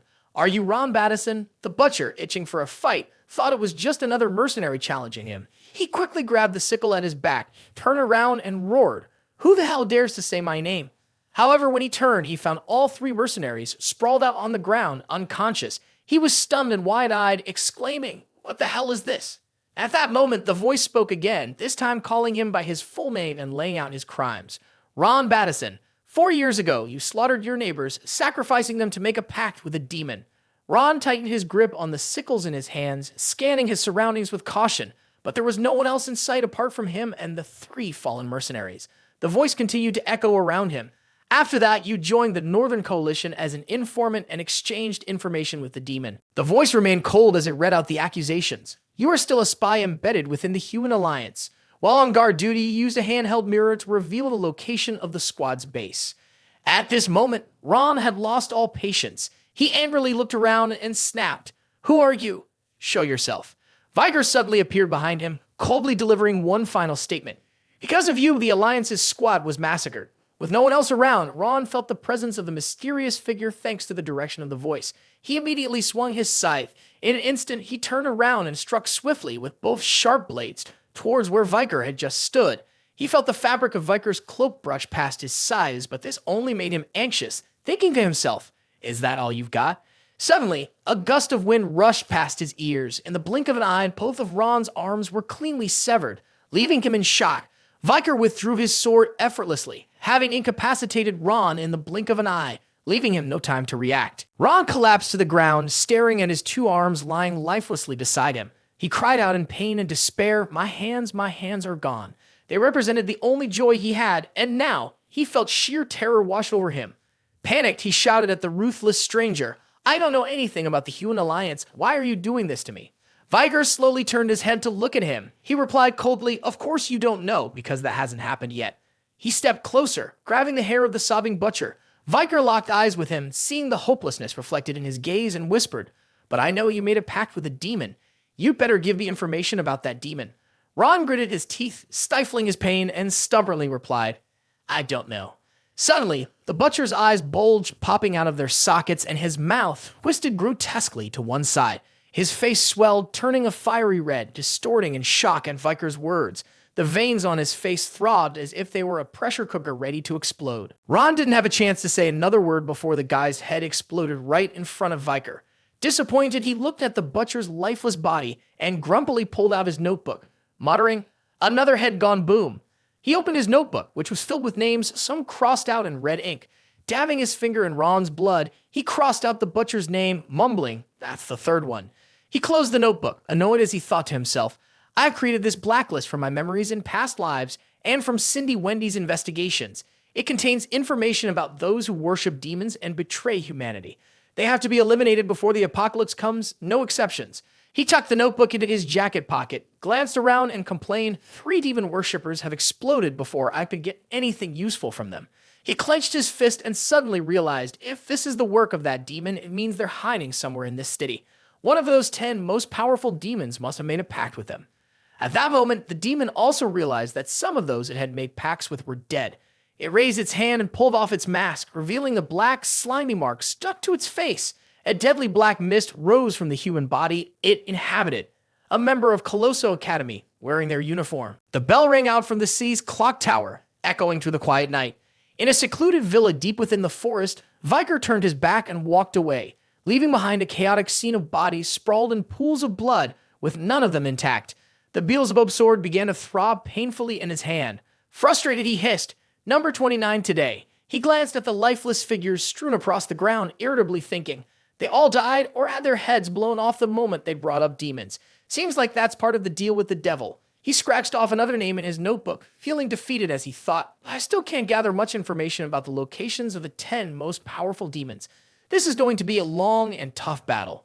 Viker headed back to the city after a night of failure. He gazed up at the moon, reminding himself, I didn't expect to find any leads on the first day anyway. Time to return to the academy. After thinking for a moment, Viker nimbly jumped across the rooftops. He lightly leaped over the academy's stone wall and headed toward a few tall trees. He landed on a large branch and looked toward the brightly lit banquet hall. Viker cautiously peered inside the room. The students were laughing and having a lively time, and the party was still in full swing. He muttered to himself, looks like the welcome party for the newcomers is still going on. He removed his cloak and mask, putting on his uniform cloak instead. Then he gently hopped down to the ground, dusting off his clothes and adjusting his uniform. After that, he put on his glasses, stared into the banquet hall, and murmured, I should probably stop by for a bit, just to be safe.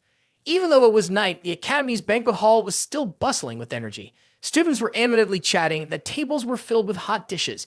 In one corner, the Baskerville trio was taking swigs of beer, drawing admiring glances from a few female students. In another corner, Dolores found herself in a bit of trouble as a group of fans rushed over to her. Everyone was excited, shouting, Here comes President Dolores, the vice president of the club. We love you. Tutor, the talented one with a spear, was grinning as he chatted with the girls surrounding him, clearly enjoying the attention. The talented archer Bianca gracefully offered a drink to a senior. Let me pour you a glass, senior. Viker quietly stepped into the lively room. As soon as he entered, he noticed the two most remarkable people in the crowd. They were Tutor and Bianca. He had no idea that they were the same age as him. In his previous life, they were both great heroes who, alongside Camus Moore, had brought victory for humanity during the Age of Destruction. One of them was a leader on the battlefield from one of the 7 greatest families, the Azure Spear family, Don Quixote Genius. The other was a marksman who had defeated countless demons, a prodigy from the Usher clan, the mystical archer of one of the 7 great clans, Bianca Faux Usher. Viker looked around and recognized a few familiar faces he had seen on the battlefield in his past life. He bowed his head and smiled, telling himself, I never expected to meet them here. A thought suddenly crossed his mind. I wonder if Camus has arrived at the academy yet. Since I got here, I haven't seen him around. Just as he was lost in thought, a trembling student caught his eye. Not far away, an older student was teasing a new recruit. Can you sing a song? The unfortunate newcomer was PG. He was pinned under the arm of an upperclassman, looking scared at the question. He stammered, struggling to find his words. I. Seeing him hesitate, one older student burst out laughing and continued to mock him. Why haven't you done what the upperclassman asked yet? How long are you going to make me wait? Another older girl joined in, calling out to the others, Hey everyone, the newbie is about to sing a song. In an instant, Pidgey found himself surrounded by upperclassmen, all putting pressure on him. Viker watched the shaking boy, who was too afraid to resist. He thought to himself, Pidgey. At that moment, Pidgey was on the verge of tears, feeling hurt and frightened. The older girl handed him a large jug of beer and teased, Hey, don't cry. Drink this. If you can finish it in one go, we won't make you sing anything. Pidgey anxiously looked at the vat of beer in the hands of his seniors. Fearfully, he asked, How can I possibly drink all of that? But all he got in response were sneering smiles filled with malice and taunts from the older students. Drink it. They even urged Pidgey more when they saw he was cornered. Not knowing how to resist anymore, Pidgey took the vat of beer and tilted his head back, trying to drink it as quickly as possible. He struggled to gulp down the entire large vat in one go. Meanwhile, the seniors just stood around, laughing with glee. Good job. Well done. Of course, poor Pidgey couldn't finish it. He felt queasy, quickly tossed the vat aside, and bent over to vomit right on the floor.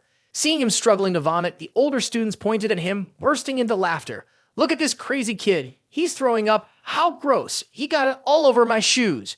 Watching the boy in distress, the seniors continue to jump around, gleefully shouting at him, "From now on, you're nicknamed as Vomit Boy.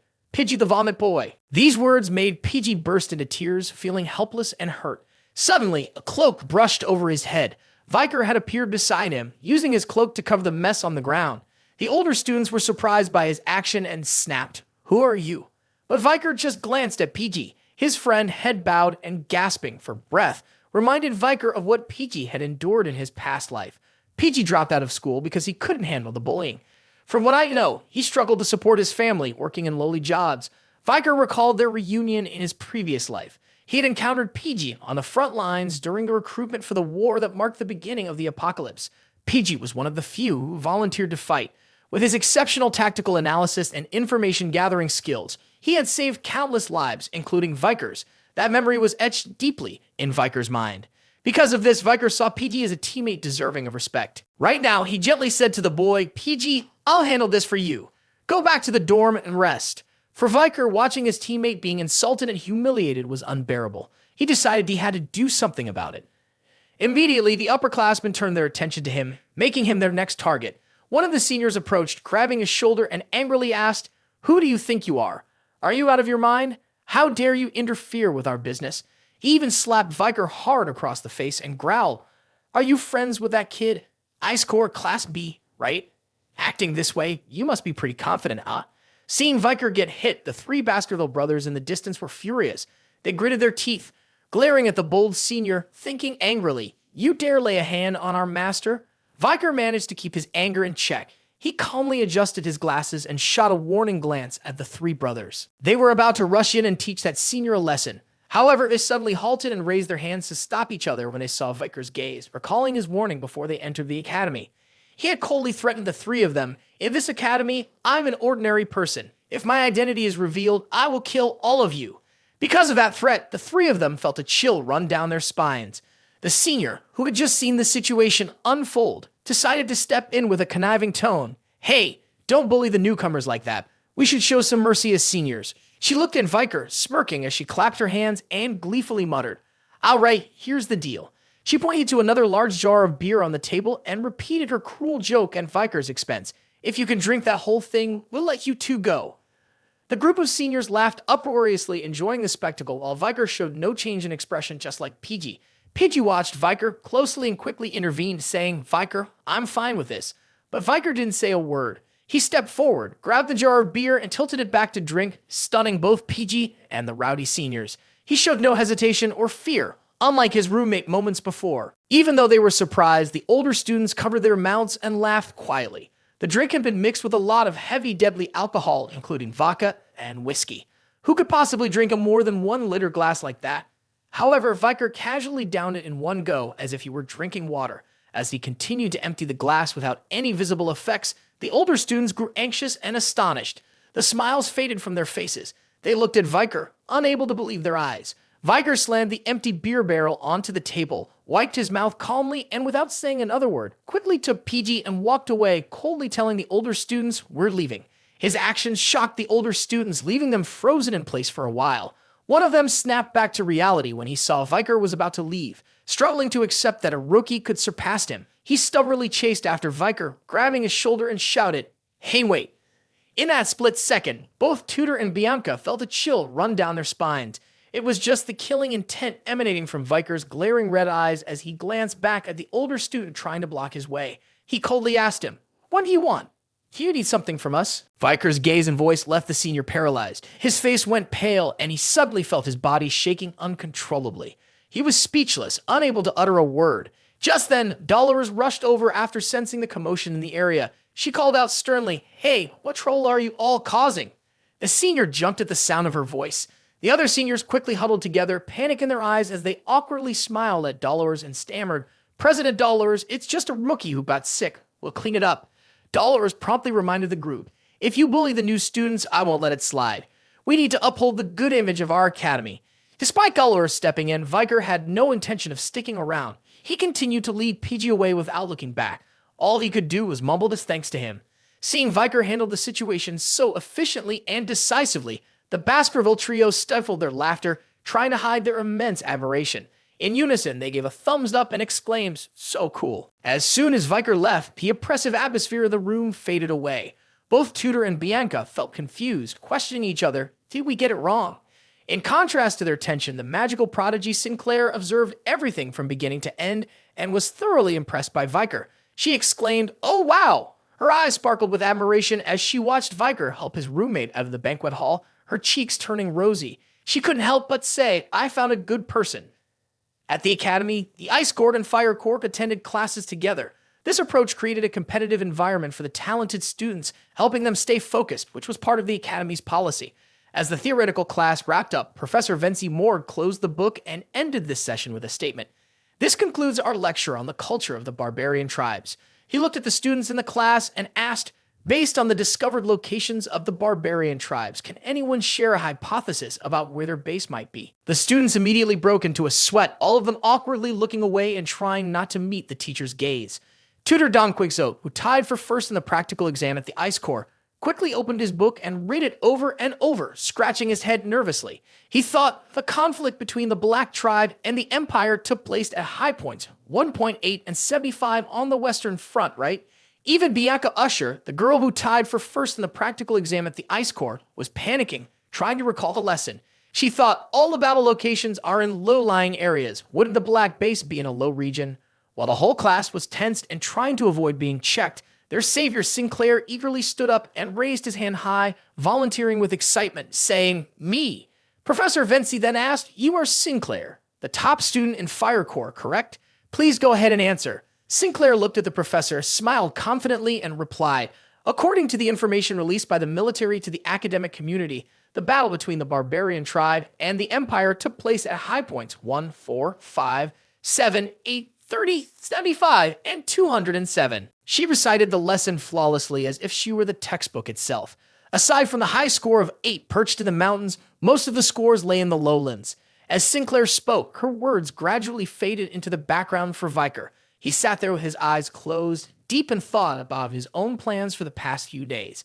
"Yesterday, I eliminated 29 people. They all have a distinct stench of demons, and their faces exploded just before they died." He thought to himself, faces exploding. If this is the power of one of the 10 most powerful demons hiding in the capital, I need to think of a place and report it to Cindy Wendy so she can pay attention and investigate that area. Lost in his thoughts, he didn't realize the professor was calling his name. Even Peaky had to shake his shoulder in a panic to get his attention. Viker looked up and noticed the entire class was staring at him. Professor Vency had noticed Viker wasn't focused on the lesson. He frowned, complained, and appeared annoyed. "It seems like Ice Corps isn't as focused as Fire Corps. We have a student who dares to doze off on the very first day of class." Viker adjusted his glasses, sat up straight, and replied, "I'm not sleeping, sir." His defensive attitude startled PG, who gasped, "Viker?" Professor Vency had clearly seen Viker with his eyes closed. Gritting his teeth, he struggled to contain his anger and challenge, "You're not sleeping, huh? What's your name?" Viker answered straightforwardly, "It's Viker." The professor snapped back, "All right, Viker, everyone can see you're closing your eyes, and yet you make excuses like that." Viker adjusted his glasses again and responded with seriousness, "I just had my eyes closed. I wasn't sleeping."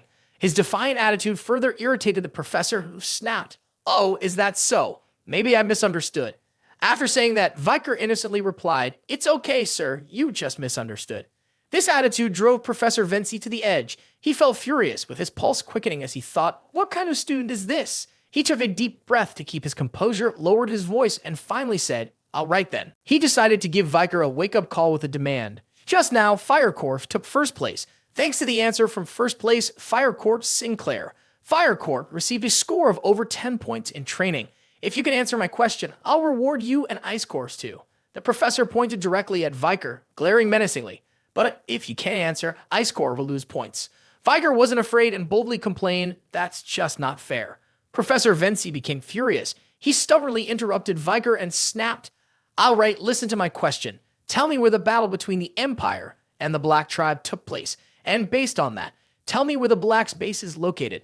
His question made the students look at each other in panic. It was such a tricky question that even the top student Sinclair didn't know the answer. She worriedly thought, compared to other tribes, information about the Black Tribe is really hard to find. This question is way too difficult. Bianca from Ice Court also realized this was a tough question that the professor had intentionally set up just to punish Viker. She angrily thought, because of that idiot, Ice Court is about to lose points. Viker bowed his head, knowing that this question wouldn't stump him. He immediately thought of Ayen and her black warrior tribe. He had spent an entire year with them, so he was well aware of their location. He subtly curved his lips into a smile and answered leisurely. The battle locations between the Black Tribe and the Empire are at checkpoints 1, 2, 5, 7, and 8 on the Western Front. Many of these locations are inaccurately described as basins or hilltops, but in reality, most of the fighting happens in the winter, when the snow melts. Therefore, I believe the Black Base is located near the river and freshwater area adjacent to the western coast. Viker's detailed response left all the students in the class, including the top students from the Ice Court and Fire, Tutor Bianca, and Sinclair, utterly astonished. Even Professor Vinci was taken aback. PG, sitting next to him, also gaped in surprise, unable to believe how easily Viker had answered. After finishing his response, Viker thought to himself, since the incident with a human, the Black Tribe has migrated, so mentioning the original information here isn't that important. Professor Vinci was completely speechless. He was taken aback, stroking his chin and thinking in fear. That's right. How does this kid know about the thesis that even the Academy hasn't verified yet? At that moment, he suddenly realized the name Viker. He exclaimed, wait, isn't this Viker the one who scored a perfect 10 on the theoretical exam? He was convinced and reluctantly declared a score of 10 for Viker and just 1 point for all the Ice Corps students. But since the professor still believed Viker had been distracted during class, he sternly said to him, however, even if you came in first in the theoretical exam, I can't overlook the fact that you had your eyes closed in class. I will deduct 10 points. Viker politely replied, I'll pay more attention next time. Sinclair was really impressed by Viker's performance. She stole a glance at him, thinking to herself, I didn't realize it because the name Viker is so common, but he is the Viker. Viker remained silent. Just his previous response confirmed his identity as the top student in theory. The group of students immediately started whispering among themselves, that guy Viker got first place on the theory exam. But there were also some unkind comments. So what? Our Ice Court almost lost points because of him. Honestly, I just want to punch those bookworms. Tutor propped his chin on his hand, quietly glancing at Viker. He smiled to himself, thinking, so he's a theory genius, huh? I wonder how he'll do in practical class. Their next class was gym, specifically run flat, a sport where each team has 20 players and scores by throwing a ball into the opposing team's goal. Using magic and weapons is against the rules. Other than that, players can do whatever it takes to score. Tutor charged into the middle of the opposing team while holding the ball. He laughed out loud, confidently declaring, I'm the best at run flat. This is my moment to shine. Since this sport was only for boys, the girls sitting outside to watch were going wild over him. The girls yelled excitedly, Tutor is so handsome. Meanwhile, Bianca just sighed in boredom, thinking, this is such a rough sport. Tutor charged forward, aiming straight for the opposing team's defense. That defense was the notorious Baskerville trio. They glared at Tutor and yelled, you arrogant jerk, where do you think you're going? How dare you? How dare you? Tutor laughed at them, saying, so, it's the infamous trio from the Ironblood Swordsman clan. He decided not to confront the three brothers directly, instead weaving smoothly past them, turning back to chuckle, sorry, but I'm not planning to take you monsters on head-to-head. The second brother and the youngest were left behind, fuming as they turned to glare at Tutor. The oldest rushed forward, blocking Tutor's path and angrily shouting, you can't go, give the ball back. Tutor smiled confidently, looking straight at Highbrow and raising his hand, a tremendous power concentrated in his palm. He threw a powerful punch right into the eldest brother's stomach without holding back. Highbrow took Tutor's hit, helplessly flying backward. Tutor let out a laugh, proudly declaring to the eldest brother, I don't plan on losing. Just one move like that made the group of girls watching scream with excitement. Is that Tutor? He's amazing. He has no magic or weapons, and he's still this strong. I have heard Tutor Dumbquixo is a run-flat genius. He really is the ace of the Ice Court. On the field, Tutor was charging towards the last line of defense, Viker. The students rushed in to try to stop him when they saw that the three Baskerville students had all been taken down. Tutor also caught the praises from the girls about him. He smiled confidently, thinking, yeah, so what if I remember the theory? A true warrior wins with strength. As he got close to the finish line, Tutor finally noticed his final obstacle. He charged straight at Viker and thought, there he is, the guy who fell asleep in Professor Vinci's class. Viker was feeling irritated as he saw Tutor barreling toward him. He didn't want to draw any attention to himself, so now he could only curse the three students under his breath. Those three told me not to push him this way. I guess I'll just step aside then. Tutor was feeling pretty pleased with himself and thought, maybe I'll mess with him a bit. With that in mind, he took a deep breath, jumped high, and hurled toward Viker, flashing him a triumphant smile. He thought, come on, buddy, take this chance to practice well. Don't just bury your head in books all the time. Viker kept his head down, standing still and trying his best not to react. But just as Tudor collided with him, Tudor unexpectedly flew up into the air. The impact knocked him out cold midair. Bianca and Sinclair, a couple of girls watching, jumped up in alarm when they saw the crash. Tudor fell hard to the ground, landing right behind Viker. Viker turned to look at him, raising an eyebrow in confusion.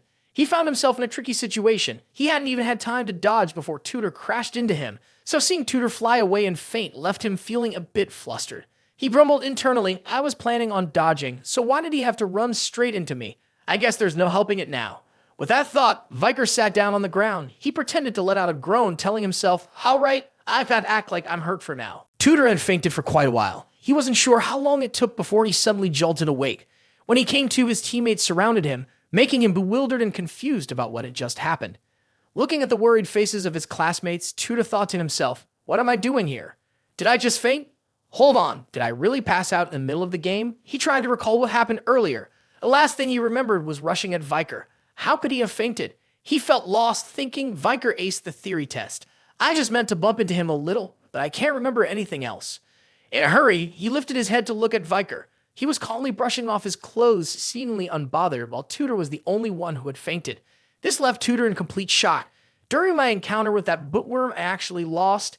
Me, Tudor Dom Quixote, Viker was still calmly dusting off his shirt and showed not a single scratch on him. Tudor couldn't believe his eyes. He was frustrated by the situation and gritted his teeth at Viker, thinking to himself, I need to check this again. The second round began, and the two teams lined up once more. When the ball reached Tudor, he looked straight at Viker, grimacing as he thought something feels off. I need to try again. The opponent's formation had changed a bit, but the Baskerville trio still stood strong in front of Viker. The girls were nervously watching the game when Bianca and Sinclair suddenly exchanged surprised glances at what was happening on the field. Tudor, instead of heading straight for the goal, took the ball and charged off in another direction. The player guarding the goal had changed, while Tudor disregarded it all and sprinted toward the right, aiming for Viker. Seeing Tudor darting off in another direction, the girls questioned each other, what's going on? The goal is over there. Determined, Tudor shouted out loud, Viker and the triplets. The trio responded with anger, charging forward as they yelled back, you can't get past us. No way. The situation was repeating itself just like in the previous round. Tudor quickly got past the three brothers. However, this time he was playing seriously, no longer joking around like in the first half. The three brothers were panicking, trying every possible way to catch up, but they couldn't stop Tudor. Once again, he charged toward Viker. Viker was annoyed and muttered to himself, I told them to keep him away from me. Why does he keep coming straight for me? Tudor was fueled with determination. He glared intensely at Viker, irritably thinking, there's no way this is just a coincidence, the Azure Spearman family's secret technique. Saint Spear Tacky. Tudor had decided it was time to unleash his family's secret skill. He charged toward Viker, like a sharp spear in the hands of a fierce warrior. Viker frowned slightly, standing still and waiting for him. With all his strength, Tudor lunged directly at Viker, only seeing his utterly annoyed expression. Then, when he opened his eyes once more, he found himself staring at the worried faces of his teammates. Sancho, with his arms crossed, asked, Tudor, are you awake? At that moment, Tudor realized he was once again sprawled out on the ground. He shot up, cradling his head and screaming in panic. What? Why did I faint again? What the hell is going on? Sancho calmly reminded him, take it easy, Tudor. Sancho explained, after you attacked him with that high-speed move, you got thrown back really fast. At that moment, Sancho started to realize something strange after witnessing his friends fainting twice. He tied a headband around his head, turned away, and said, I understand why you targeted him. He's definitely hiding something. This time, let me take him on. Tudor panicked and called out, Sancho. Sancho turned his back and marched determinedly back to the field. He replied firmly, my friend has been knocked out by him twice already. I can't just stand by and watch. That solidly built guy was Sancho Barataria, a transfer student from the Northern Mercenary Alliance. Because of his superior physical abilities, he wasn't considered eligible to compete with his peers, which is why he had decided not to play run flat. But now, he had changed his mind. Sancho picked up the ball again. He gripped the ball tightly in his hand, casting a determined gaze at the opposing team. He declared in the cold north, from newborns to the elderly on the brink of death, everyone must fight in despair. That means they are all warriors. The three Baskerville brothers formed a defensive line in front of Viker, but Sancho's imposing physique made them a bit nervous. They resolved among themselves, this time, we won't let him get past us. However, with just a simple wave of his hand, Sancho took down all three of them in an instant. They flew backward, clear over Viker. Viker was furious. He glared at them and whispered, "Do you want to die?" But all the brothers could do was cry helplessly. "I'm sorry." Sancho charged straight at Viker. Gritting his teeth, his eyes reflected his determination to unleash all his strength as he barreled toward Viker.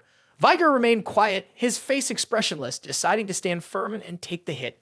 Sancho cradled the ball, raised his arm, and an overwhelming force surrounded Viker. He yelled, "Let's see if you can withstand my full power." Sancho swung his arm hard and aimed a direct punch at Viker's stomach, intending to knock him aside. But right away, Sancho felt as if he had just struck a solid stone mountain. His whole body shook with the force. He stared wide-eyed at his trembling hand, astonished. Is he made of rock? Viker realized he couldn't just stand there under this pressure. That would raise suspicion. So he raised an eyebrow and thought, maybe I should pretend a bit. He jumped on his own and then flung himself backward, much to Sancho's surprise. Viker decided to soar a little distance before gently landing with just enough force to fool the students on the field. The crowd of students watched in excitement as Viker flew halfway across the field and cheered. Sancho has broken through the defense. Wait, if he was pushed by Sancho, he's not dead, right? Who cares? At this rate, Class A is definitely going to win. Unlike the others, only Sancho knew that his hand was still shaking uncontrollably. He looked at his numb hand in disbelief, his whole body breaking out in a cold sweat. He anxiously wondered what just happened. It felt like he wasn't even human anymore. While Sancho was still stunned, staring at his slowly numbing hand and losing focus on the ball, Highbrow teethed the chance to dash forward. He quickly snatched the ball from Sancho's grip and took off running. Finally, the whistle blew from the teacher. The Baskerville trio had secured victory for the team. They jumped up in joy, celebrating, while the three brothers proudly held the ball up like champions. The teacher announced the score. Class B had won. The whole team rushed to lift the three brothers in celebration. Meanwhile, Viker quietly brushed off his clothes. Suddenly, Sancho walked over and poured a bottle of water over Viker's head. Sancho wasn't angry at all. Instead, he was thrilled to have found someone with such incredible talent. He happily praised Viker. "You're the unsung hero of Class B. Don't just stand there." Tudor smiled and stepped over to his side. He playfully placed his arm on his shoulder and honestly confessed, "Cheer up. Your victory makes me want to retire. I was planning to teach you a lesson during practice out of jealousy, but I realized how embarrassing that would be. Sorry about that." Sancho energetically patted Viker on the back, curiously asking, "By the way, how do you train? Your body looks really strong. I thought you were using magic." Viker was quiet in response to the unexpected friendliness from his two friends. He calmly removed the headband he was wearing and casually replied, "I'm just an ordinary guy, so I can't use magic." Tudor sighed in disappointment and said, "That's too bad. With your natural strength, if you train properly, you could become a master like me." A few girls from their class rushed over to the three friends with some handkerchiefs. They shyly whispered, "Tudor, you guys, take these handkerchiefs and wipe off your sweat." Tudor rushed over to grab a towel, cheerfully turning to smile at a few girls and unintentionally flirting. "Thanks, you guys are the best." Sancho eagerly handed Viker a towel and smiled as he said, "Here, take this." This special moment caused Viker to focus on the duo Sancho and Tudor. He thought to himself, the hero of the Azure Spearman clan, Tudor, and the ace of the mercenary group Sancho. One day, they'll become the heroes who save humanity by hunting countless demons in this age of destruction. As he thought about this, he suddenly felt a strange, warm sensation. He lowered his head and smiled to himself, gently taking off his glasses, feeling that it was quite unusual to see them with such a past. The unexpected scene in front of him caught the attention of the students in the courtyard. Both Sancho and Tudor, along with the girls, stared wide-eyed, their mouths agape in astonishment as they looked at Viker. In the audience, both Bianca and Sinclair suddenly blushed, gasping in admiration. Viker unintentionally didn't realize that the scene of him removing his glasses to wipe water off his head under the bright morning sun made countless female students' hearts flutter. The girls had all admired Viker's stunning looks when he took off his glasses, unveiling his handsome face. They were all enchanted, whispering to each other, "So cool, so handsome." What Viker didn't know was that from that moment on, his days at the academy would become quite troublesome. That night, Viker visited an orphanage, a place he had previously suspected to be connected with 10 most powerful demons. An old man trembled in fear, pressing himself against a stone statue in the orphanage courtyard. Viker called out to him, Lloyd Doxeler, 52 years old, president of the Message Sending Association and headmaster of the orphanage. Viker slowly approached the man. In his hand, he held the Beelzebub sword, glowing a fierce red behind him. After he had taken down the old man's henchman, he coldly declared the old man's crimes. "You conspired with demons to hold and sell the children of affluent families." He raised the bloodthirsty Beelzebub sword, growling at the man, "Do you think you wouldn't be discovered?" The old man, horrified, looked at the bright red blade in Viker's hand and suddenly recognized the sword's ominous aura. Terrified, he stammered, "Could that sword energy be? It's the sword master." Viker glanced at the sword in his hand and thought, "My aura is pretty much solid, but it's still closer to liquid. Specifically, I'm at the highest level for a graduator." He lowered his sword and said firmly to the trembling old man in front of him, "Work with me to catch the demons and I will compensate you fairly." Upon hearing the mention of money, the old man hesitated a bit. He was frightened and stammered a few words. Suddenly, Viker sensed that something was off. Before he could assess the situation, the roof of the building above him collapsed right where he was standing. It fell in an instant. Though he quickly stepped back and avoided it, the old principal was buried under the rubble. Viker immediately looked up and saw a large figure standing on top of the fallen building. The giant silhouette stood out starkly against the full moon. Viker frowned in alarm. He could feel the demonic energy radiating from the stranger. He thought to himself, "The overwhelming energy I'm sensing from afar." He looked at the giant, whose face was hidden behind a strange, intricate mask, and wondered, "Are you one of the 10 most powerful demons?" The giant's eerie eyes glowed intensely behind the mask. He rested his hands on his bizarre iron mace, which was covered in a grotesque mask made up of dozens of faces stitched together. Seeing Viker still alive, the demon immediately leaped toward him, swinging the grotesque mace. Viker quickly rolled to the side, narrowly avoiding the giant's terrifying blow. The mace held an immense power. Realizing he had missed, the demon yanked the mace back. He swung it again, aiming directly at Viker's face. However, his speed was still just a bit slower than Viker's. Viker easily dodged the second attack. When he saw Viker dodge the blow, the giant abruptly halted his strike right in front of Viker's face. Viker was quite surprised by the demon's ability to control such power. The demon tightened his grip on the mace, then channeled all of his strength into this next attack, smashing the mace straight at Viker's face, forcing him to lean back. Viker quickly jumped back a few steps, keeping his distance from the demon while carefully observing it. The Beelzebub sword in his hand was uneasy and restless. He silently watched the demon, realizing its power after the complex attack it had just executed. He thought to himself, "This is the aura of a high-ranking swordsman using the sacred techniques of Quo Vadis." The demon continued to glare at Viker in silence. He felt that its fighting skills were superior to those of ordinary demons. It could control its strength logically and calculated each attack very carefully.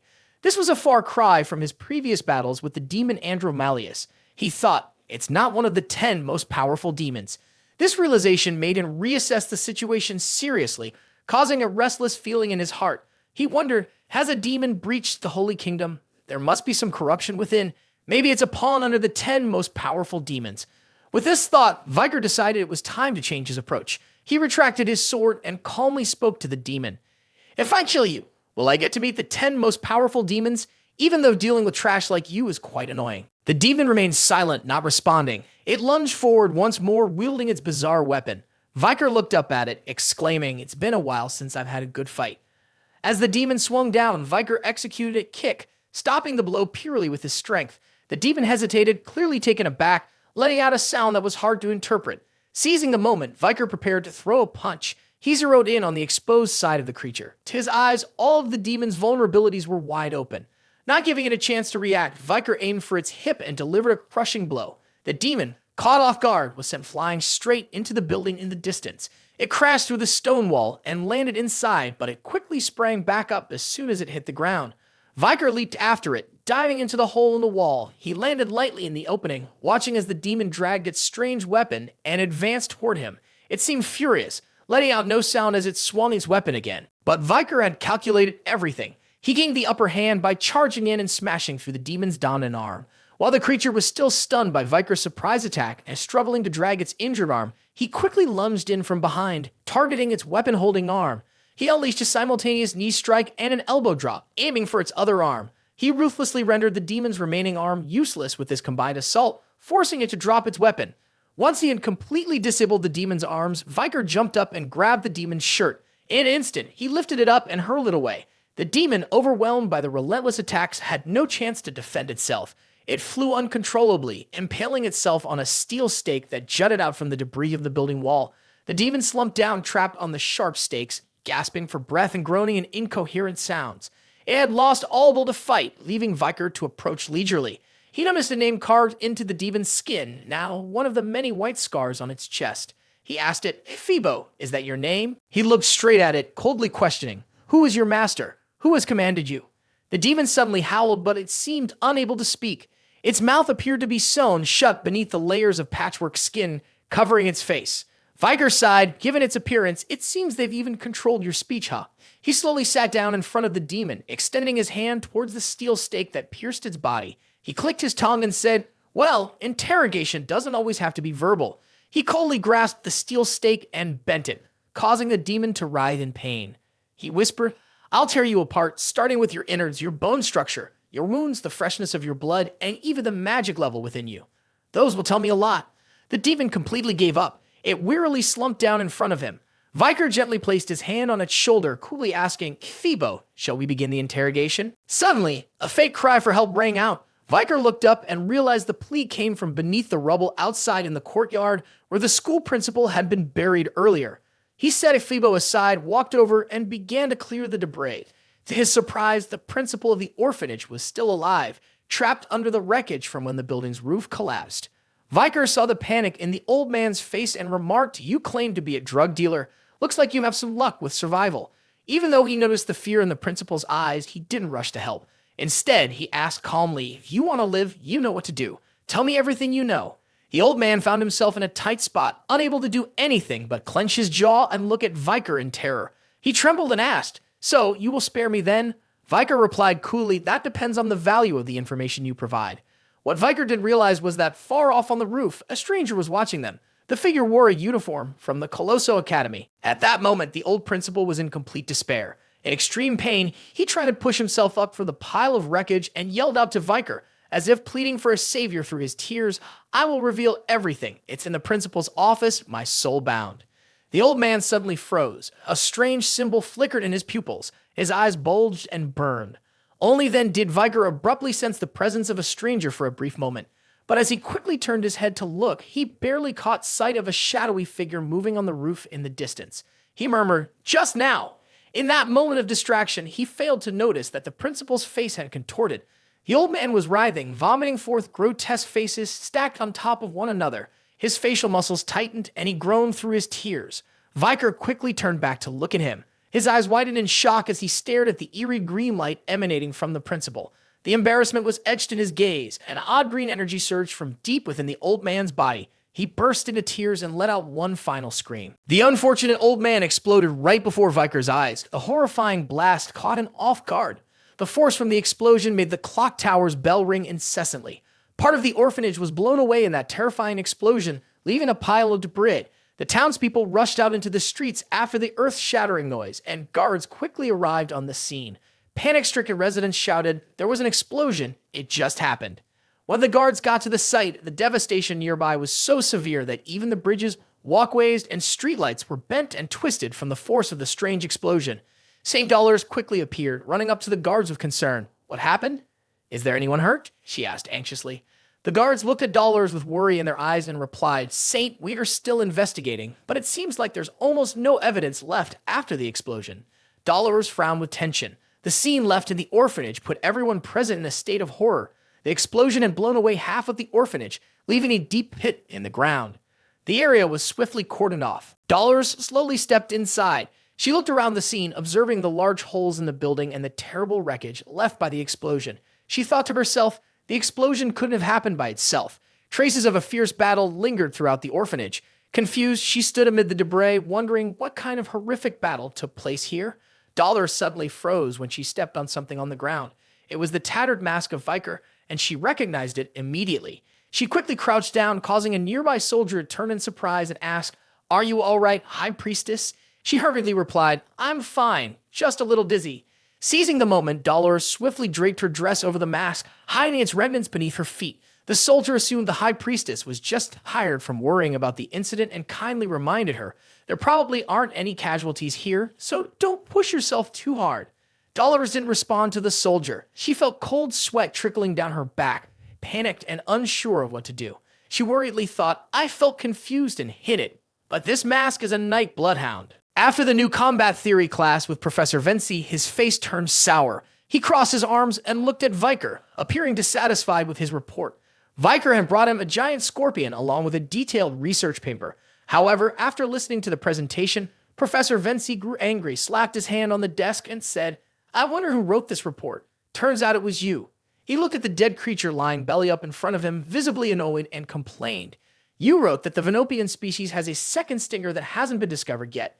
If you include misleading information in the report as a joke, the whole grade will drop by 10 points. Do you understand, Viker? The professor's words made Viker uneasy. He started sweating, feeling tense as he looked at his teacher and thought, I messed up. It turns out it hasn't been discovered yet. Seeing the anxious look on Viker's face, Professor Vency smiled wickedly. He took a scalpel and examined the creature, gleefully saying, Let's see if it has a second stinger in its belly, shall we? The professor aimed the surgical scalpel at the center of the creature's abdominal muscles and pressed the blade down gently. Blood sprayed from the beast as the blade penetrated deeper. Suddenly, something shot out from the gash in the creature's belly, striking straight at Professor Vency. It moved so fast that he didn't even have time to see what it was. The students in the classroom gasped in horror. They were wide-eyed, watching as a poison needle darted out from the creature's abdomen, dripping with deadly toxin. The needle tip was only inches away from the professor's face. He didn't have time to react. His face turned pale. Fortunately, Viker quickly raised his notebook in front of the professor, blocking the poisonous dart just in time. Professor Vency was so frightened that he fell backward, gasping for air. Viker casually asked him, Is that enough evidence for you, Professor Vency? The professor was so shocked he couldn't find the words, and he started sweating cold beads. Staring intently at the venomous stinger of the Venopian, he came very close to fainting right then and there. He thought to himself, does it really have a second venomous stinger? This is a monumental discovery that could explain many mysterious incidents related to the Venopian species, and it's been uncovered by an ordinary student. The professor had to admit both the report and Viker's quick reflexes were impressive. He cleared his throat and hurriedly announced, the entire ice court will receive 1 extra point. Viker, please come to my office after class to share more details. Viker obediently replied, Yes, sir. He returned to his seat. Professor Vency was still in shock, unable to take his eyes off the creature. The other students in the class began to turn back and look at Viker. Whispers spread through the room. That's amazing. How did he notice that? I thought only athletes were cool, but it turns out his sharp mind is pretty impressive too. Isn't he also a great athlete? He faced off against Tudo and Samcho in the last game. Viker had settled back in his seat, maintaining a neutral expression despite the murmurs around him. PG was the first to praise him, leading to a chorus of admiring whispers from the girls. More importantly, the beauty that is hidden behind those glasses and that hair is truly a gem. Viker didn't notice that the other students were starting to pay more attention to him. Despite the unwanted attention, he maintained an indifferent attitude. He closed his eyes and took a deep breath, his mind occupied with other matters. He recalled the events of the previous night. The explosion at the orphanage had become a major incident that was rocking the entire city. Viker had truly been blown apart in that blast. It happened so suddenly that he couldn't react in time. Thanks to his regeneration abilities, he was able to survive and restore the parts of his body that were torn away. Although his clothes had been completely ripped apart by the force of the explosion, he gritted his teeth in anger, still shocked by the sheer destructive power of the blast. Above all, the clues he had been following had once again vanished into thin air in a way more ruthless than anything he had encountered before. Thinking about the possibility of failing once again as he got closer to the clues and even allowing the faceless demon to slip away, Viker frowned, a feeling of discomfort rising within him. He silently thought right after the explosion all traces had been wiped clean. The only thing left was the principal's file from the orphanage in the safe. The file clearly listed the locations of the children who had been used as food for the demon. Considering that these locations had no connection to one another, he couldn't rule out the possibility that multiple 10 most powerful demons were present in the capital right now. Viker recalled the shadowy figure standing in the distant building that day, watching him and the old principal of the orphanage. That presence had distracted Viker. He reminded himself, what's more important is that guy I saw at the time. For just a brief moment, he caught a glimpse of the Colosio Academy uniform, complete with that smug smile. It was clear that this explosion was his doing. Viker scanned the classroom, his cold red eyes quietly sweeping over each classmate around him. All his peers were now suspects because he had realized one thing: a 10 most powerful demon was in this academy. At the academy, there is a very famous newspaper that is well known throughout the entire imperial capital. Its influence is immense, and every day it sells out extremely quickly. The newspaper belongs to the journalism club of Lucaean Academy. The head of this club is none other than the Saintess Dolores from the Lund Quo Vadis family, a third-year student at the academy. Today, she is excitedly welcoming new members who have joined her club. Welcome everyone to Lucaean. She looks at the new recruits in front of her and joyfully announces, the fact that you applied to such a prestigious and demanding club like Lucaean proves your determination. Now, I invite everyone to introduce themselves. The first to speak is Tutor Dunquicksoap. He confidently smiles and says, whether it's about studying or participating in club activities, I want to be the best. The second is Tutor's best friend, Sancto Barataria. He honestly shares, I don't want people to see me just as a big fool, so I'm joining a journalism club to gain more knowledge. The third to introduce herself is a female student named Sinclair. She enthusiastically states, even though money, information, and power often go hand in hand, I believe that information has the greatest influence among them, which is why I've joined the club. The fourth person was Bianca Faux Usher. She smiled calmly and said, that shows the most influential club. I will do my best. Next was PG, who seemed restless and stammered, I really like collecting and processing information, so I believe that the journalism club is the best fit for me. Then it was Viker's turn. He nonchalantly said, since everyone has to join a club, I'm just following P here. By joining the journalism club, he had his own plans in mind. The Lucian Journalism Club was well known both inside and outside the academy. By joining, he could easily gather a lot of information, although having the Saintess here might be a bit inconvenient. Viker's indifferent and apathetic attitude clearly irritated Dolores. She seriously reminded him, your name is Viker, right? You can't become a journalist at Lucian with such a half-hearted determination. Before Viker could respond, the club's vice president, who was standing next to Dolores, suddenly called out when she heard his name. The girl suddenly picked up a newspaper and jumped in front of Viker. She thrust the paper in his face and excitedly exclaimed, is that you? I thought you looked familiar. I can't believe someone as famous as you would choose to join our club. Dolores, feeling flustered, shouted, wait a second. On the front page of the newspaper was a close-up photo of Viker wiping water off his face from the run flat class yesterday, with a bold headline that read, who is the Ice Court's freshman god appearing in the run flat match? Seeing that picture, Tutor burst out laughing and said to him, that's you, Viker. He could only sit there in awkward silence, and even Dolores looked embarrassed by the article. She anxiously whispered, Anna, this article. But Anna, the vice president, proudly interrupted Dolores, saying, as a journalist, I couldn't resist writing an article after getting information about such a handsome new student. Dolores helplessly buried her face in her hands and sighed, seriously. Meanwhile, Anna excitedly stepped up and announced the 6 new members joining the club. Listen up. Since the other second and third year seniors are out gathering news, it's just us today. The girls showed the new recruits a draft of an upcoming article. On the night of X month X, a mysterious figure appeared and completely destroyed Orphanage 20. The whole group sat down at the meeting table, intently reading through the draft. PG gasped, is this about the explosion in the Capitol last night? Anna quickly replied, exactly. I went out that day to gather information for this article. Seeing PG's confused expression, she smiled and explained, we're suggesting that the culprit behind this incident might be linked to the ongoing serial murders in the Capitol. What's shocking is that the bodies of the children all came from the orphanage. PG felt the seriousness of the situation and immediately turned to whisper to Viker, Viker, do you think this person is connected to these events? Viker didn't answer but continued reading the article, feeling frustrated and thinking to himself, this is all the work of those monsters. Anna leaned on the table, excitedly asking the new recruits, all right, let's come up with a headline for the article, shall we? So the rookie group started to propose a very loud title. The emergence of a villain outside the academy, a monster stirring up the Capitol. What is the Royal Guard doing? A villain beyond imagination. Could this be a challenge for the Quo Vadis family? The mysterious deaths of children, who's behind this?